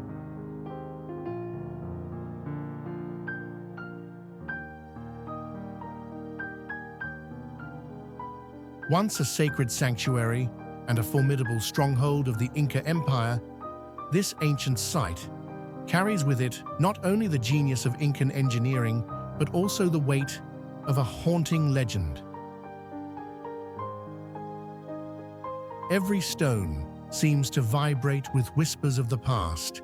Every shadow appears to conceal the spirits of those who gave their lives to protect this sacred land. And at the center of it all lies the tale of Ollanta, the warrior, and Quichicoilur, the Star Maiden.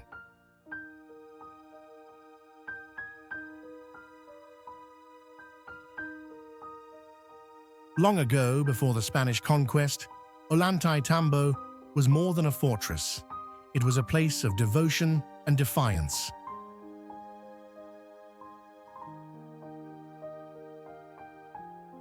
Ollanta, a general of unmatched strength and courage, served the Emperor Pachacuti with unwavering loyalty. Yet his heart was not immune to the call of love, and it was Quiche-Coeloa, Pachacuti's daughter, who captured it. Her name meant rainbow star, and her beauty was said to rival the heavens. But their love was forbidden, for Atalanta, though a noble warrior, was a commoner, unworthy of the emperor's bloodline.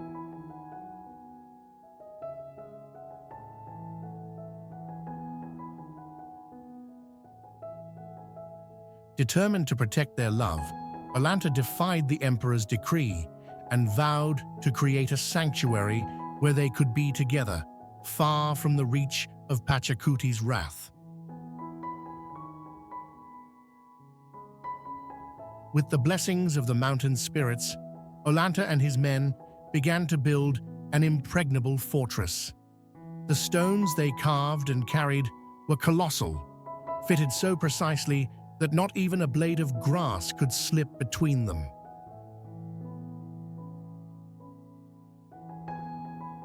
The terraces they shaped not only served as agricultural marvels, but also formed sacred lines that honored the harmony between the earth and the stars.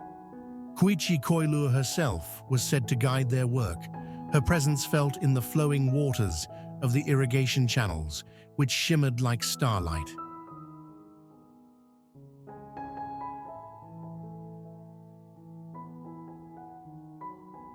But their love could not escape the gaze of Pachacuti. Enraged by their defiance, the emperor sent his armies to crush the fortress and reclaim his daughter. The battle that followed was fierce and relentless, shaking the mountains themselves.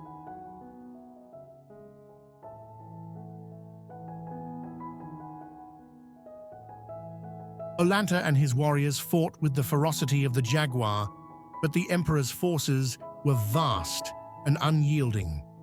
Eventually, the fortress fell, and Atalanta was captured. Quiche-Coeloa was taken back to Cusco, her cries of despair said to have echoed through the valleys like the wail of the wind. Brought before Pachacuti, Atalanta did not beg for mercy. Instead, he made a final plea, not for his life, but for the fortress he had built with love and devotion. He asked that it remain untouched, a monument to the sacred connection between humanity and the land. Moved by his courage, Pachacuti spared Atalanta's life and allowed the fortress to stand, but Quiche-Coeloa was lost to him forever, her spirit said to have returned to the stars, where she watches over the valley each night.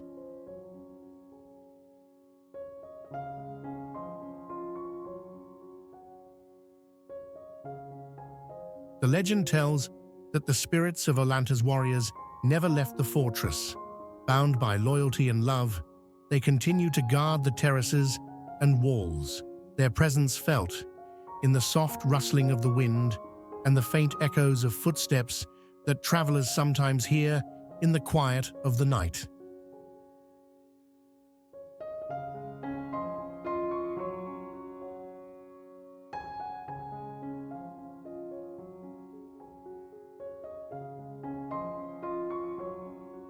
The waters that flow through the terraces are believed to carry the essence of Quiche-Coeloa, her tears ensuring that the valley remains fertile and full of life. Locals say that on stormy nights, when lightning illuminates the peaks, you can see the shadow of Atalanta standing watch, his vow to protect the sacred land unbroken.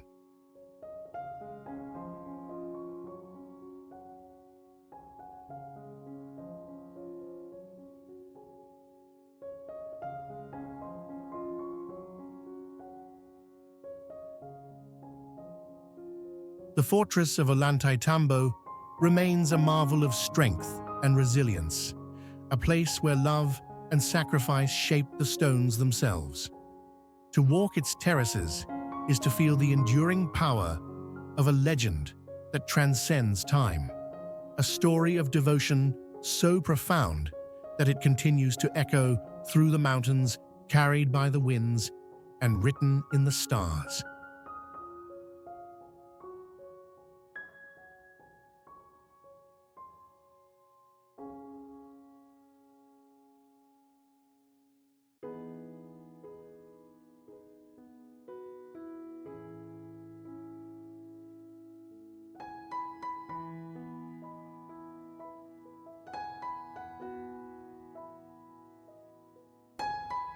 Deep in the heart of the Amazon lies Tambopata National Reserve, a vast expanse of lush rainforest teeming with life and mystery.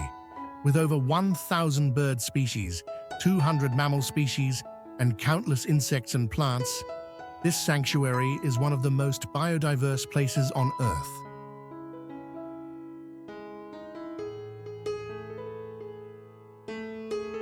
Beneath its emerald canopy, Tambopata thrives as a cradle of life, its beauty both awe-inspiring and humbling.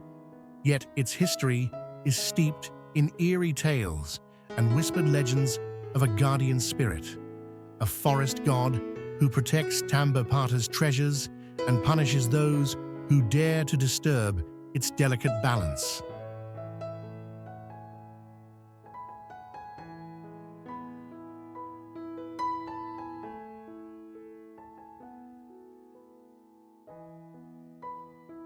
Long before modern eco-tourists arrived, Tambopata was home to indigenous communities who lived in harmony with the forest. They spoke of Yakuruna, the spirit of the green, a powerful guardian who ruled over Tambopata's flora and fauna.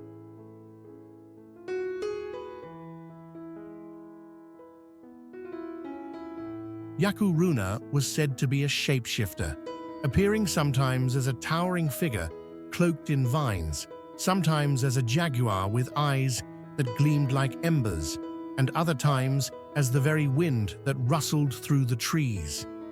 To the tribes, Yakuruna was both a protector and a judge, ensuring that all who entered the forest respected its sacred ways. According to legend, Yakuruna was born of the forest itself, a divine being created to maintain the harmony of life within Tambopata. But as humanity expanded and greed began to encroach upon the forest, Yakuruna grew vengeful. It is said that when the first settlers attempted to clear the land for gold mining and agriculture, strange accidents befell them.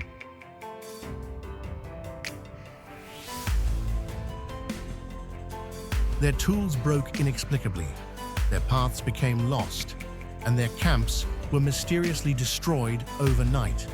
Those who defied the forest's warnings disappeared without a trace, their screams swallowed by the dense foliage. One of the most enduring tales is that of Amaru, a young hunter from a nearby village who sought to prove his bravery. Amaru, ignoring the elders' warnings, ventured deep into the forbidden heart of Tambopata in search of a legendary golden bird.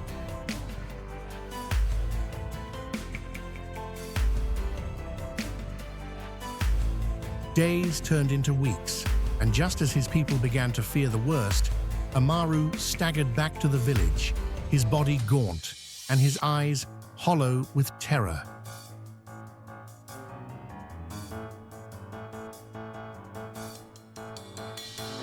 He spoke of a voice that had called his name in the wind, of shadows that followed him even in the brightest sunlight, and of a figure that loomed from the trees, whispering, "This is not your place."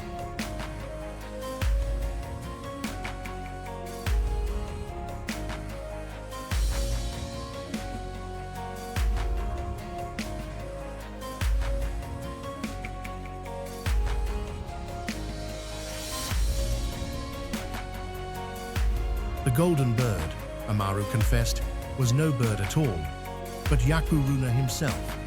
The spirit, cloaked in feathers that shimmered like fire, had led him deeper into the forest until he was utterly lost.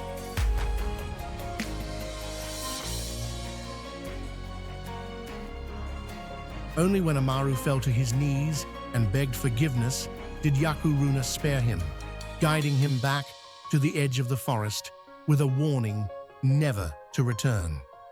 From that day, Amaru devoted his life to honoring the forest, teaching others to respect its power and mysteries.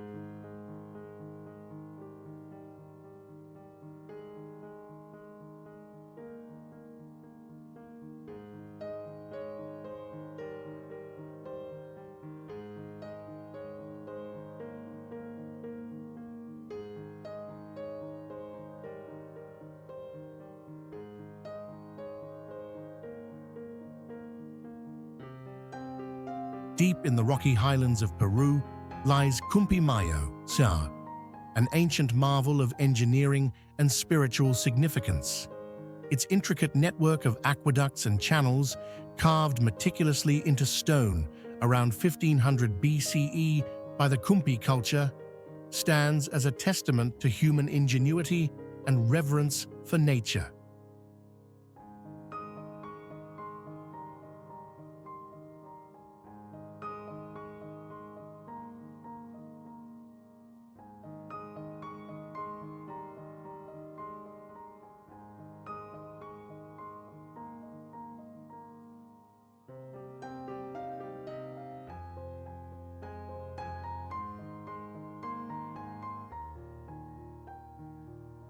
But beyond its remarkable construction, Cumpimahyo is cloaked in legends of divine power, sacrifice, and eternal guardianship, where the stones themselves bear the marks of a cosmic battle that shaped the land.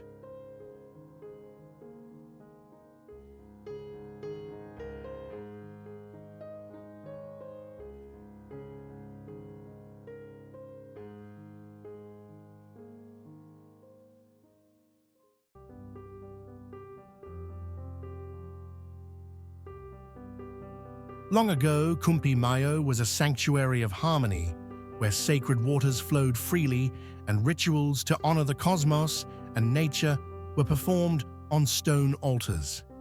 The people of Kumpi lived in balance with the land, guided by their devotion to the gods.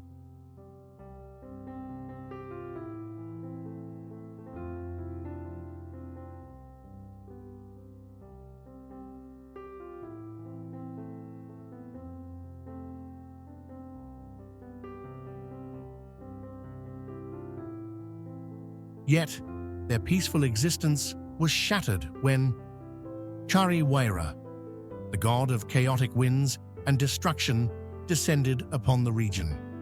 Chariwaira, envious of the beauty and sanctity of Cumpimahyo, unleashed his wrath upon the land.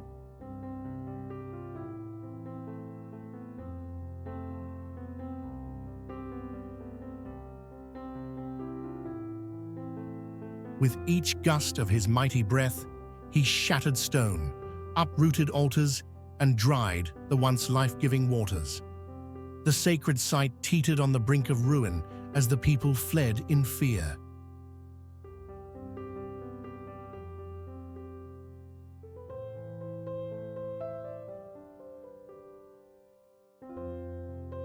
The cries of despair reached the ears of the Apu Guardians, powerful mountain deities who watched over the highlands.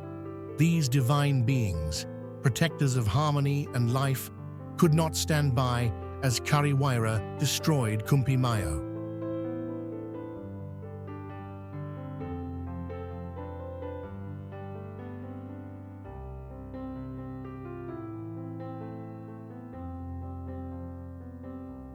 Led by Ilari Inti, the radiant god of the sun, and Mama Yaku Tio, the benevolent goddess of water, the Apu Guardians descended upon Cumpimahyo to confront the destructive force.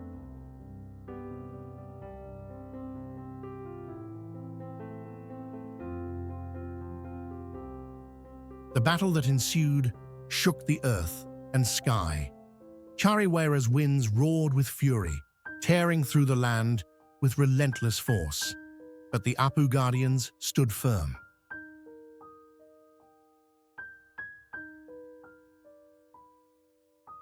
Ilari Inti summoned blinding rays of sunlight, piercing the chaotic winds, while Mama Yaku called forth torrents of water to quench the parched ground and extinguish Chariwaira's destructive breath.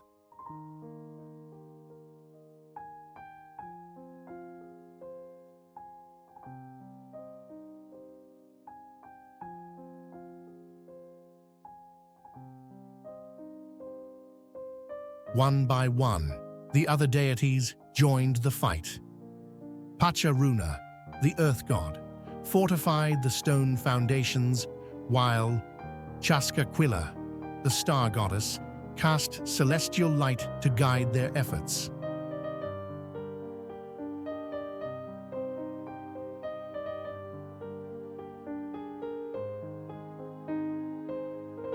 Despite their immense power, the Apu Guardians found themselves struggling against Chariwaira's relentless chaos.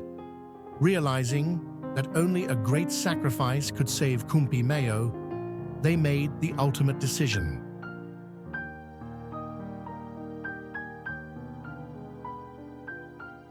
Channeling all their strength into the land itself, the Apu Guardians transformed their divine forms into towering rock formations, binding their energy to the earth.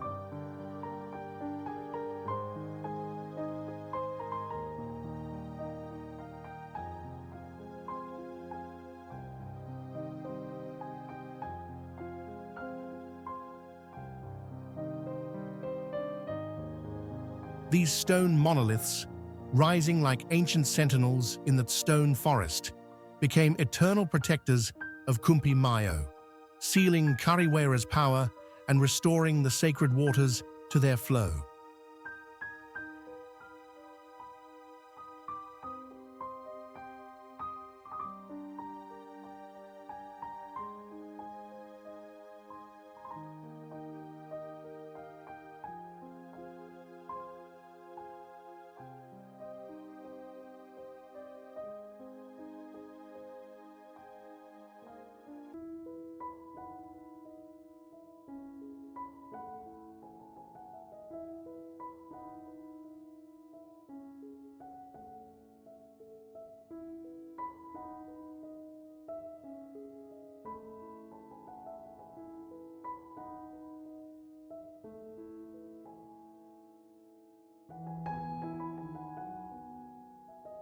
Tucked deep within the Andean ridges, Tingo Maria emerges as a jewel of the Peruvian landscape, where the emerald embrace of the Amazon meets the towering majesty of the mountains.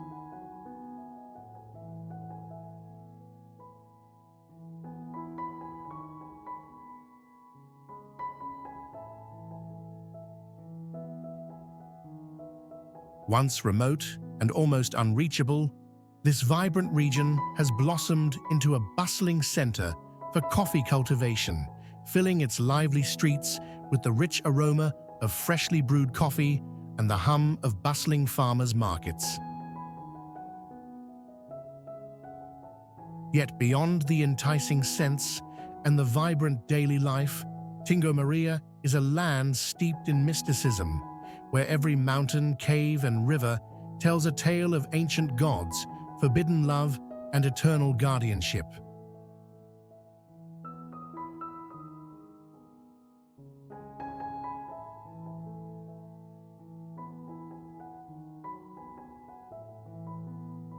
Tingo Maria is celebrated for its proximity to breathtaking landmarks such as Tingo Maria National Park, the mysterious Owl Cave, and the iconic La Bella Durmiente, or Sleeping Beauty Mountain.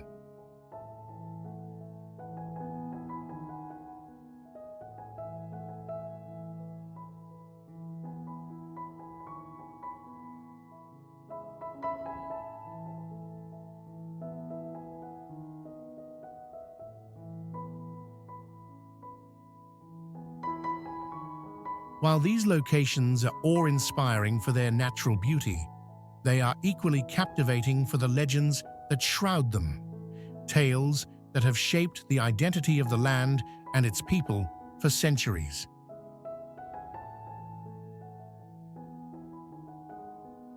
Among the most enchanting stories is the legend of La Bella Durmiente, the mountain that resembles the silhouette of a sleeping woman, resting eternally against the jungle horizon. The story begins long ago, in a time when gods and mortals still walked among one another.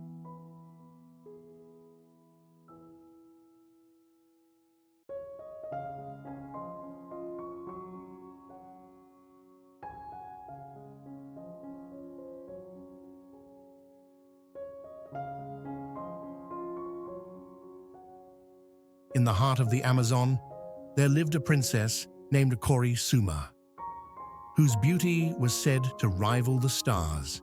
She was beloved by her people for her gentle heart and her devotion to the jungle, which she treated as sacred.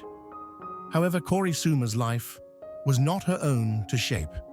She had been promised by her father, a powerful tribal chieftain, to the river god, Wiracocha, a deity known for his jealousy and volatile temper.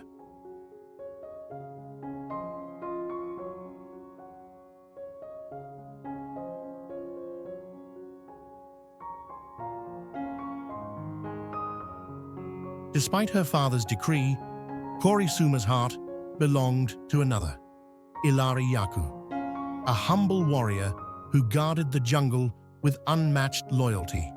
Ilari Yaku's love for Kori Suma was pure and unwavering, and together they dreamed of a life where they could protect the Amazon's beauty and live in harmony with its spirits. Their forbidden love blossomed in secret, but nothing escapes the watchful gaze of the gods.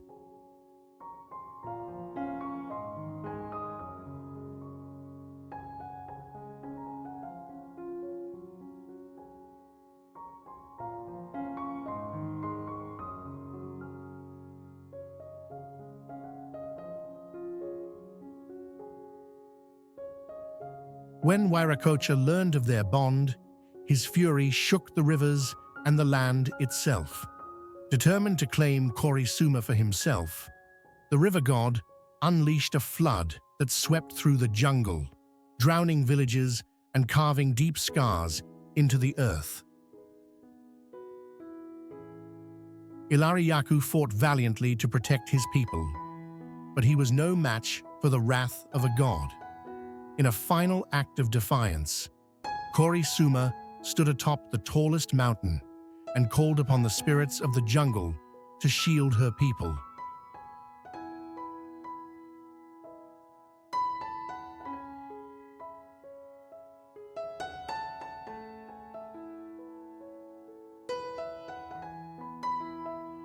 The spirits answered her plea, transforming her into the mountain itself, a silent guardian of the jungle. Her profile, serene yet commanding, remains visible to this day, watching over the land she loved.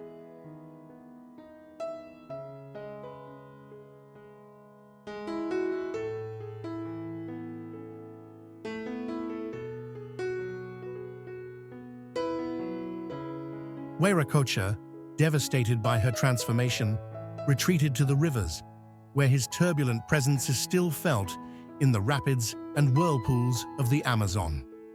As for Ilari Yaku, it is said that his spirit became one with the rain, guiding its path to nourish the jungle and keeping Kori Suma company in her eternal rest.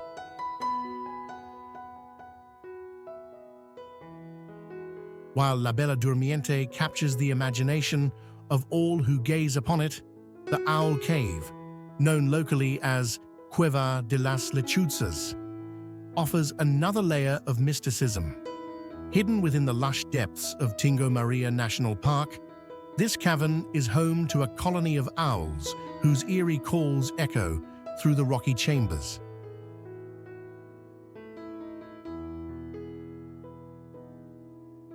Locals believe the cave is enchanted, a gateway to another realm protected by the owls, who serve as messengers of wisdom and vigilance. According to legend, the cave was once a sacred site, where ancient rituals were performed to honor the spirits of the jungle. The gods, impressed by the reverence shown by the ancestors, gifted the cave to the owls, ensuring its protection for eternity.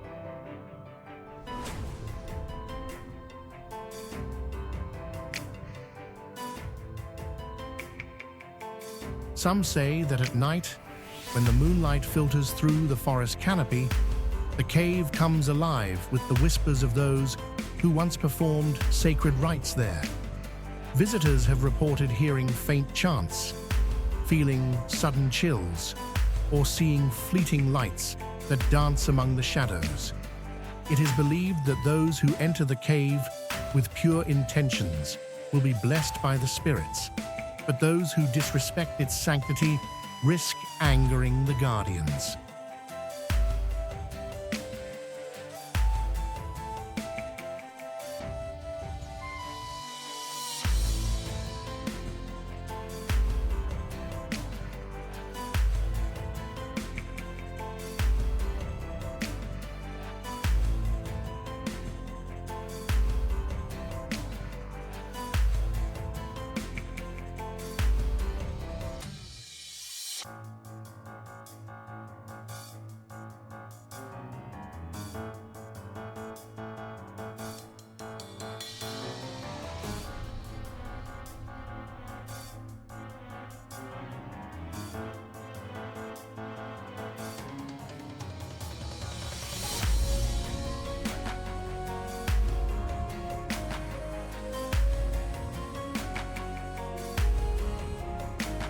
In the heart of Peru lies Ancash, a region of striking contrasts and breathtaking beauty, where towering snow-capped peaks rise above turquoise lagoons, and the rugged Cordillera Blanca and Cordillera Negra mountain ranges stand as eternal sentinels over the land.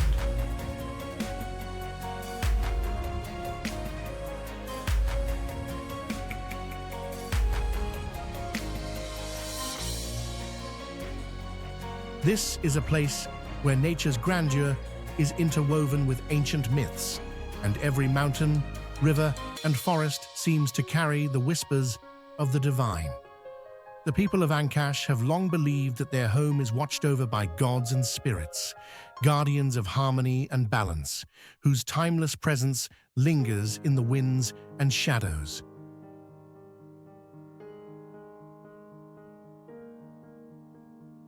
The Cordillera Blanca, with its gleaming white peaks, is said to be the domain of Apu, the great mountain god revered as a protector and guide.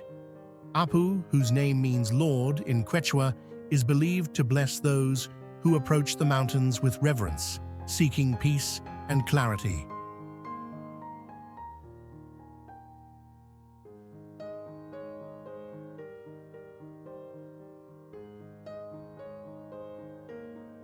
Among these peaks lies Laguna 69, a turquoise gem nestled within the rugged terrain.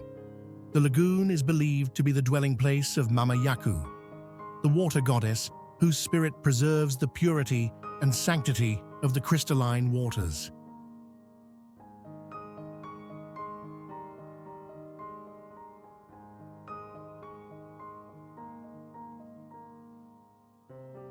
Locals tell stories of moonlit nights when the stillness of the lagoon is broken by faint, melodious whispers.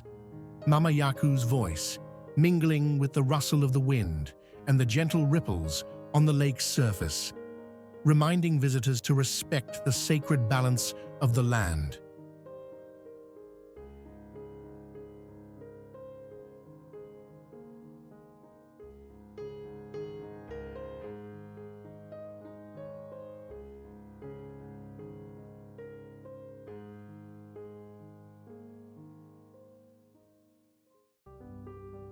In stark contrast, the Cordillera Negra holds a darker mystique. Its peaks, barren and shadowed, are thought to be the realm of somber guardian spirits who watch over restless souls. According to legend, these spirits, known as the Geopak Mayuk, the keepers of the lost, appear on stormy nights, their shadowy forms moving among the ridges.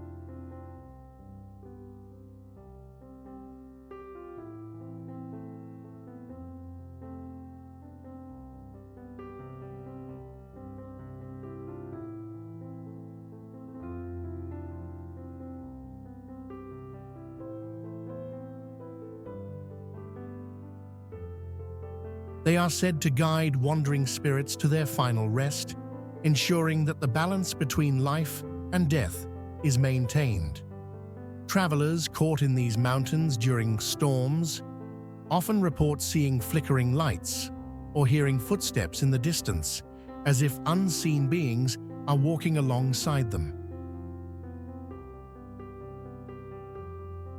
The valleys of Ancash, too, are steeped in myth. One of the most enduring tales is that of Pachawasi, the eternal house of the earth. Long ago, the people of Ancash lived in a harmonious village, blessed by the gods with fertile lands and abundant waters.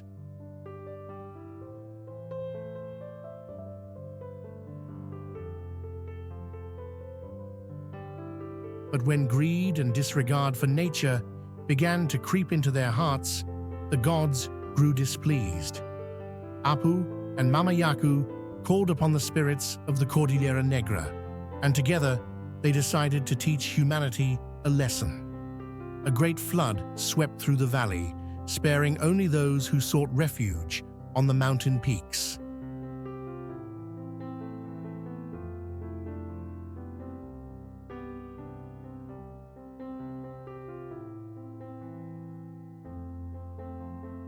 Among the survivors was Meta, a humble farmer who had always revered the gods and treated the land with care.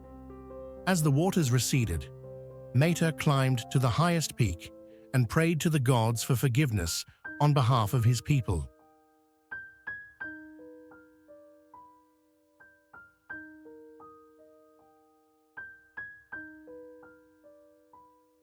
Moved by his sincerity, Mama Yaku and Apu appeared before him, their forms shimmering with the light of the sun and the reflection of the lagoon.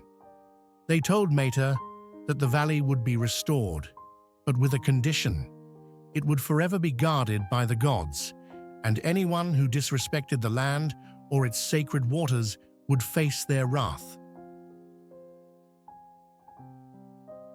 The gods then created Pachawasi, an invisible house at the heart of the Cordillera Blanca, where they could dwell and oversee the valley. It is said that during festivals, the gods emerge from Pachawasi to join in the celebrations, their presence felt in the winds and the vibrant hues of the sky. Farmers and travelers leave offerings at sacred sites, whispering prayers to Apu and Mama Yaku to thank them for their protection and to ensure continued harmony.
In the heart of Peru, nestled amidst the rugged Andean peaks, lies Ayacucho, a city where history, mythology, and nature collide in a symphony of wonder. Known as the Bee City of Churches, Ayacucho feels less like a city and more like a sacred portal to another time. With over 30 colonial-era churches scattered across its cobblestone streets, it tells a story of devotion, resilience, and artistry that spans centuries.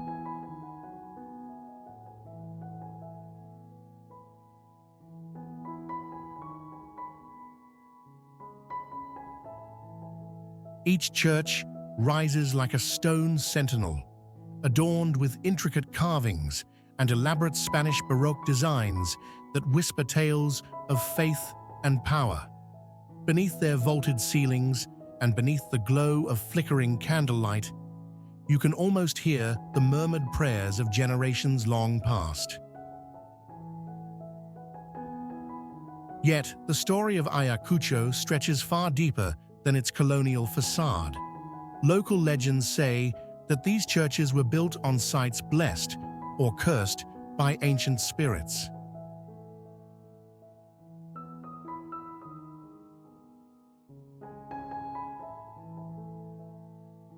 In the early days of the city's founding, it is said that a priest ventured into the hills, seeking divine guidance on where to construct the grand cathedral. One night, as he knelt in prayer, a radiant figure, cloaked in light, appeared, pointing to a hilltop where the land pulsed with energy.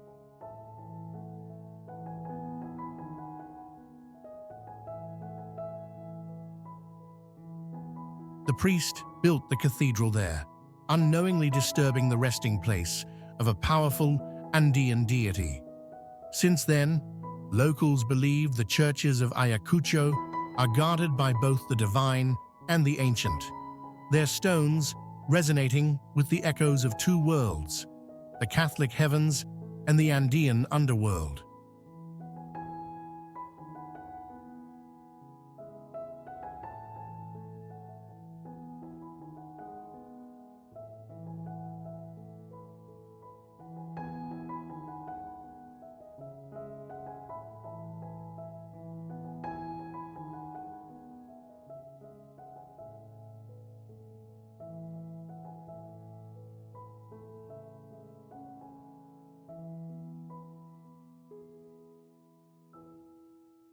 Today, as you walk among the ancient stones, you can feel the weight of their history. Some say the fog that often shrouds the ruins carries the spirits of the Wari, who still watch over their sacred land, ensuring that those who tread upon it do so with respect. Others claim to have seen flickering lights dancing among the ruins at night, like the souls of Wari priests performing rituals long forgotten.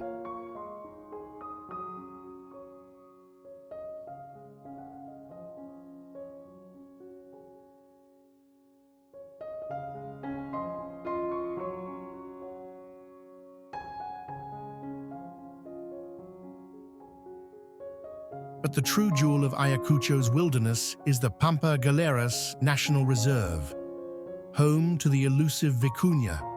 These elegant creatures, relatives of the alpaca, are said to be messengers of the gods, appearing only to those deemed worthy.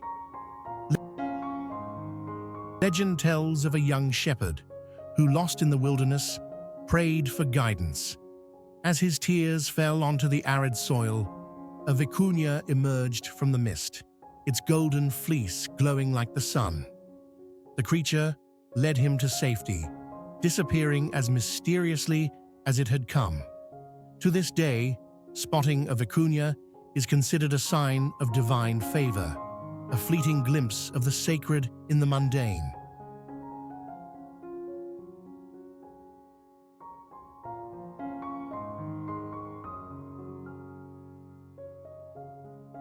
In Ayacucho, every corner, every stone, and every shadow carries a story. It is a city where the boundaries between past and present, myth and reality blur into a seamless tapestry. The churches, with their grandeur and secrets, invite you to pause and reflect. The ruins, with their silent power, challenge you to uncover the mysteries of a lost world, and the landscapes, so wild and untamed, remind you of the enduring beauty of nature.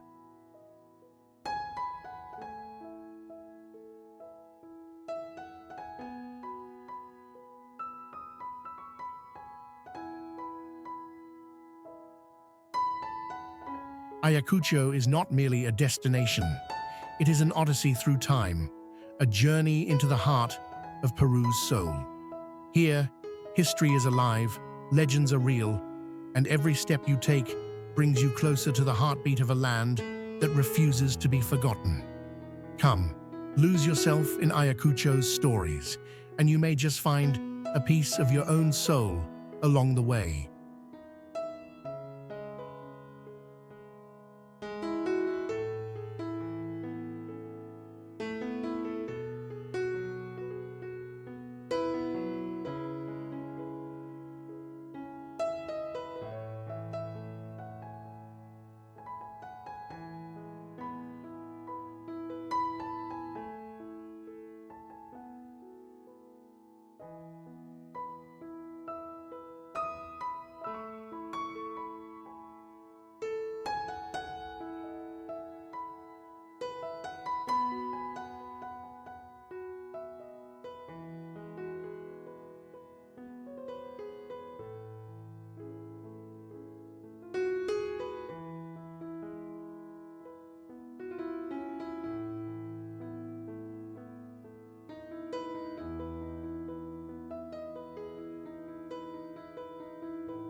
Pucallpa, a city cradled by the mighty Ucayali River, is a place where the echoes of the Amazon resonate in every corner.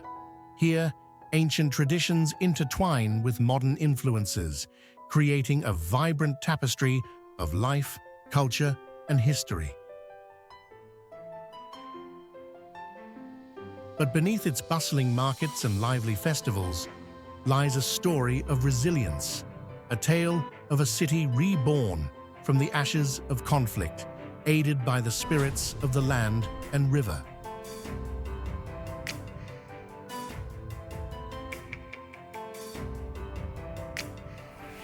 Long ago, during a turbulent period of war that ravaged the Amazon, Pucallpa was left in ruins. Its people, once thriving alongside the river's abundance, faced despair as homes were destroyed, fields lay barren, and the forests grew silent.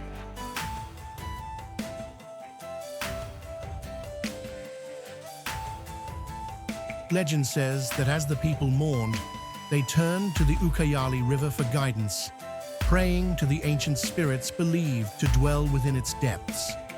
One fateful night, under the glow of a full moon, a luminous figure emerged from the waters, a deity known as Mama Yaku, the mother of the waters.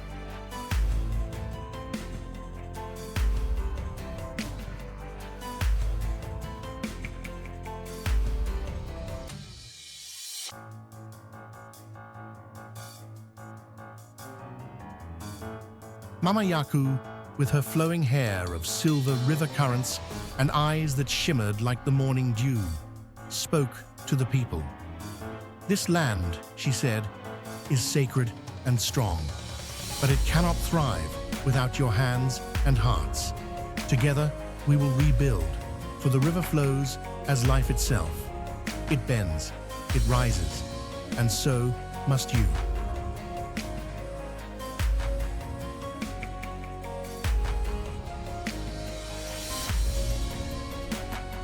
She then called upon the spirits of the forest, the skies, and the earth to join her.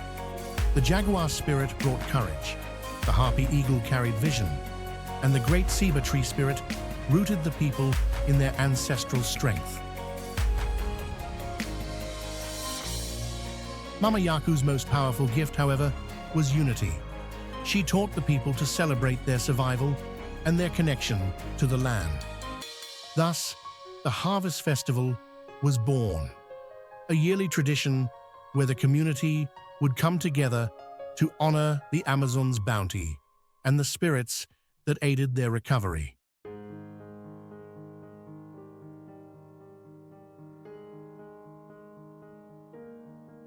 Even today, during the festival, you can hear the story of Mama Yaku sung in hauntingly beautiful melodies, accompanied by the rhythmic beat of drums and the joyous laughter of children.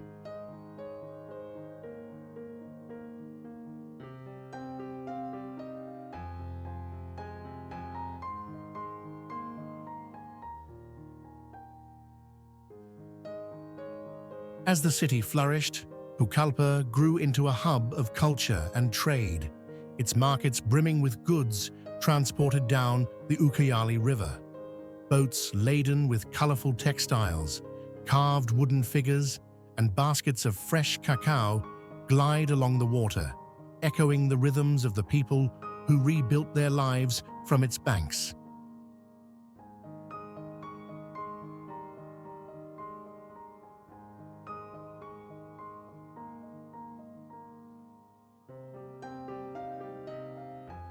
These markets are more than places of commerce. They are storytellers in their own right, each stall brimming with tales of survival, ingenuity, and reverence for the land.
Deep in the high jungle north of Lima lies the enchanting town of Oxapampa, cradled by mountains and rivers, where life bursts with color, culture, and vitality.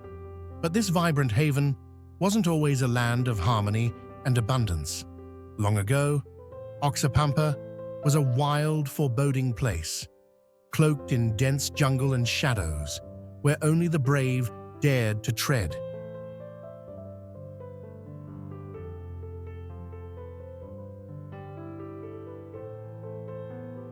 It was here that a group of weary settlers found themselves, facing unimaginable challenges until the land's hidden spirits came to their aid, weaving a tale of resilience and divine blessing.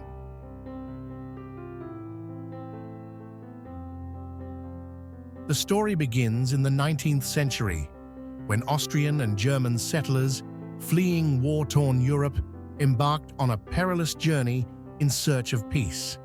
Their voyage brought them to the edges of Peru's jungle, to a valley that seemed untouched by time. Yet this lush land was anything but welcoming. The jungle was dense, the rivers unpredictable, and disease lurked in every corner. Some settlers faltered, and despair hung over their camps like a heavy fog.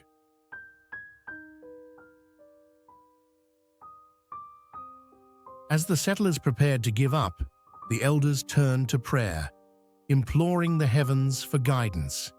According to local legend, their cries were heard by Amaru, the Andean serpent deity of the land and water, and Yara, the protector spirit of the jungle. One night, under a sky blazing with stars, these spirits appeared in a vision to the settlers' leader.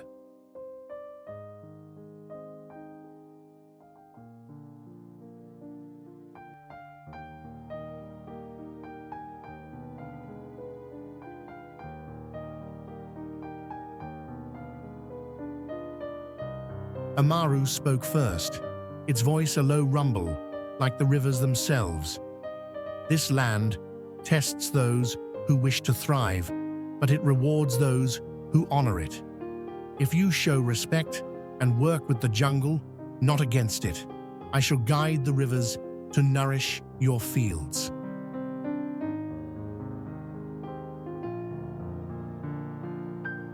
Yara, appearing as a glowing figure wreathed in vines and flowers, added, "And I will teach you the secrets of the forest, how to live in harmony with its creatures and harvest its treasures without fear. Together, you will tame the wild, but remember, the jungle is a gift, not a conquest."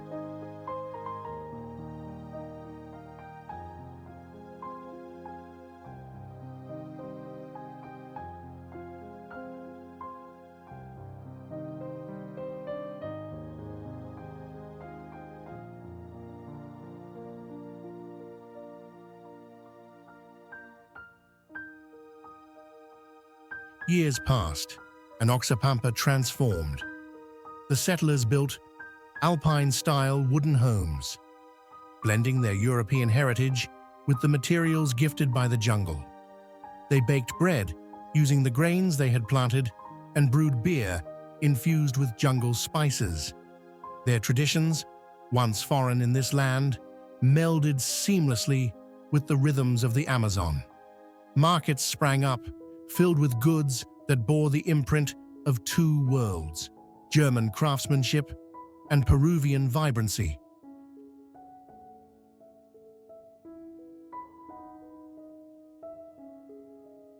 To honor the spirits who had helped them, the settlers began the Festival of Gratitude, which continues to this day. Each year, the town gathers to celebrate with music, dance, and feasts that blend the flavors of their two heritages. Locals dress as Amaru and Yara in colorful costumes, reenacting the story of their salvation. Children laugh and sing, knowing the land they call home was born from both human effort and divine favor.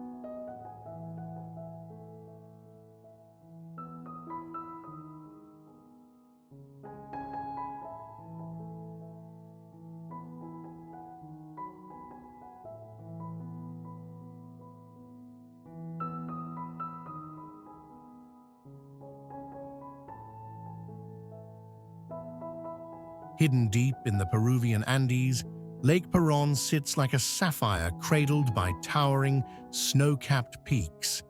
Its waters, an otherworldly shade of blue, reflect the grandeur of the mountains, creating a sight so enchanting it feels as if the lake itself holds secrets from another time.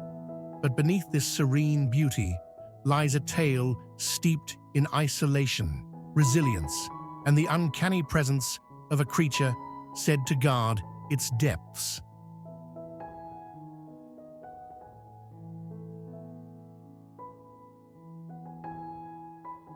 Long ago, before travelers braved the arduous journey to reach it, Lake Peron was a place shrouded in mystery and silence.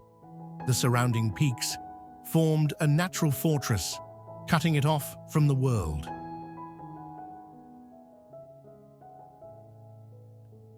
The indigenous communities living in the distant valleys spoke of the lake in hushed tones, calling it Kwasakucha, the sacred water of the pass. They believed the lake had been carved into existence by the tears of a grieving goddess who had hidden herself among the mountains to escape the chaos of the world.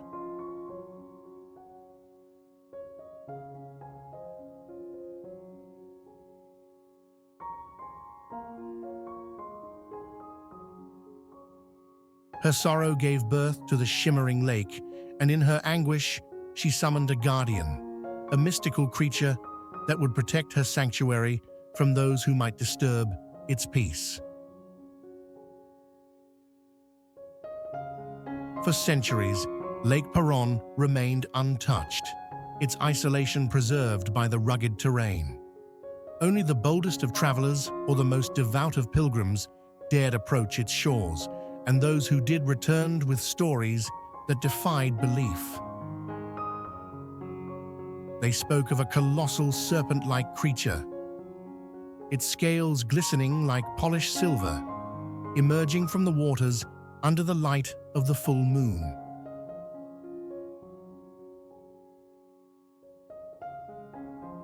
Some described seeing its luminous eyes piercing through the mist, while others claimed to hear its deep, resonant calls, Nisha, rewarding those who treated the lake with respect and punishing those wetching through the valley. This guardian, they said, was both protector and Puo dared to pollute or exploit it. Legends tell of a group of explorers who many years ago ventured to Lake Paron in search of its rumored treasures. Armed with tools and ambition, they began digging near the lake's edge, hoping to uncover gold said to be hidden by the lake's ancient spirits.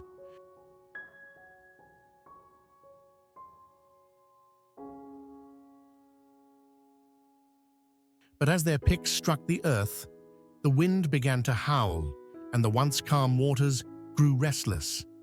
Witnesses in nearby Karaz reported seeing the lake churn violently, waves crashing against the shore as if it were alive.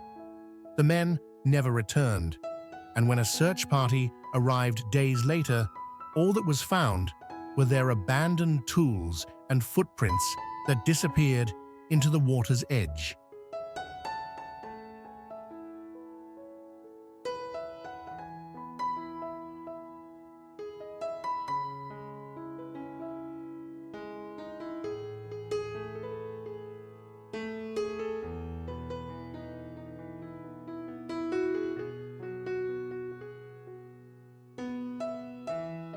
Over time, the people of the region learned to coexist with the lake, leaving small offerings of flowers and coca leaves at its shores to honor the guardian and the spirits said to reside within the towering peaks. The lake's isolation, however, came to an end as word of its breathtaking beauty spread. Travelers began to arrive, drawn by tales of its glacial waters and the mystical creature that stirred beneath its surface. While the path to Lake Paron remains challenging, those who make the journey are rewarded with a sight that feels like stepping into a dream.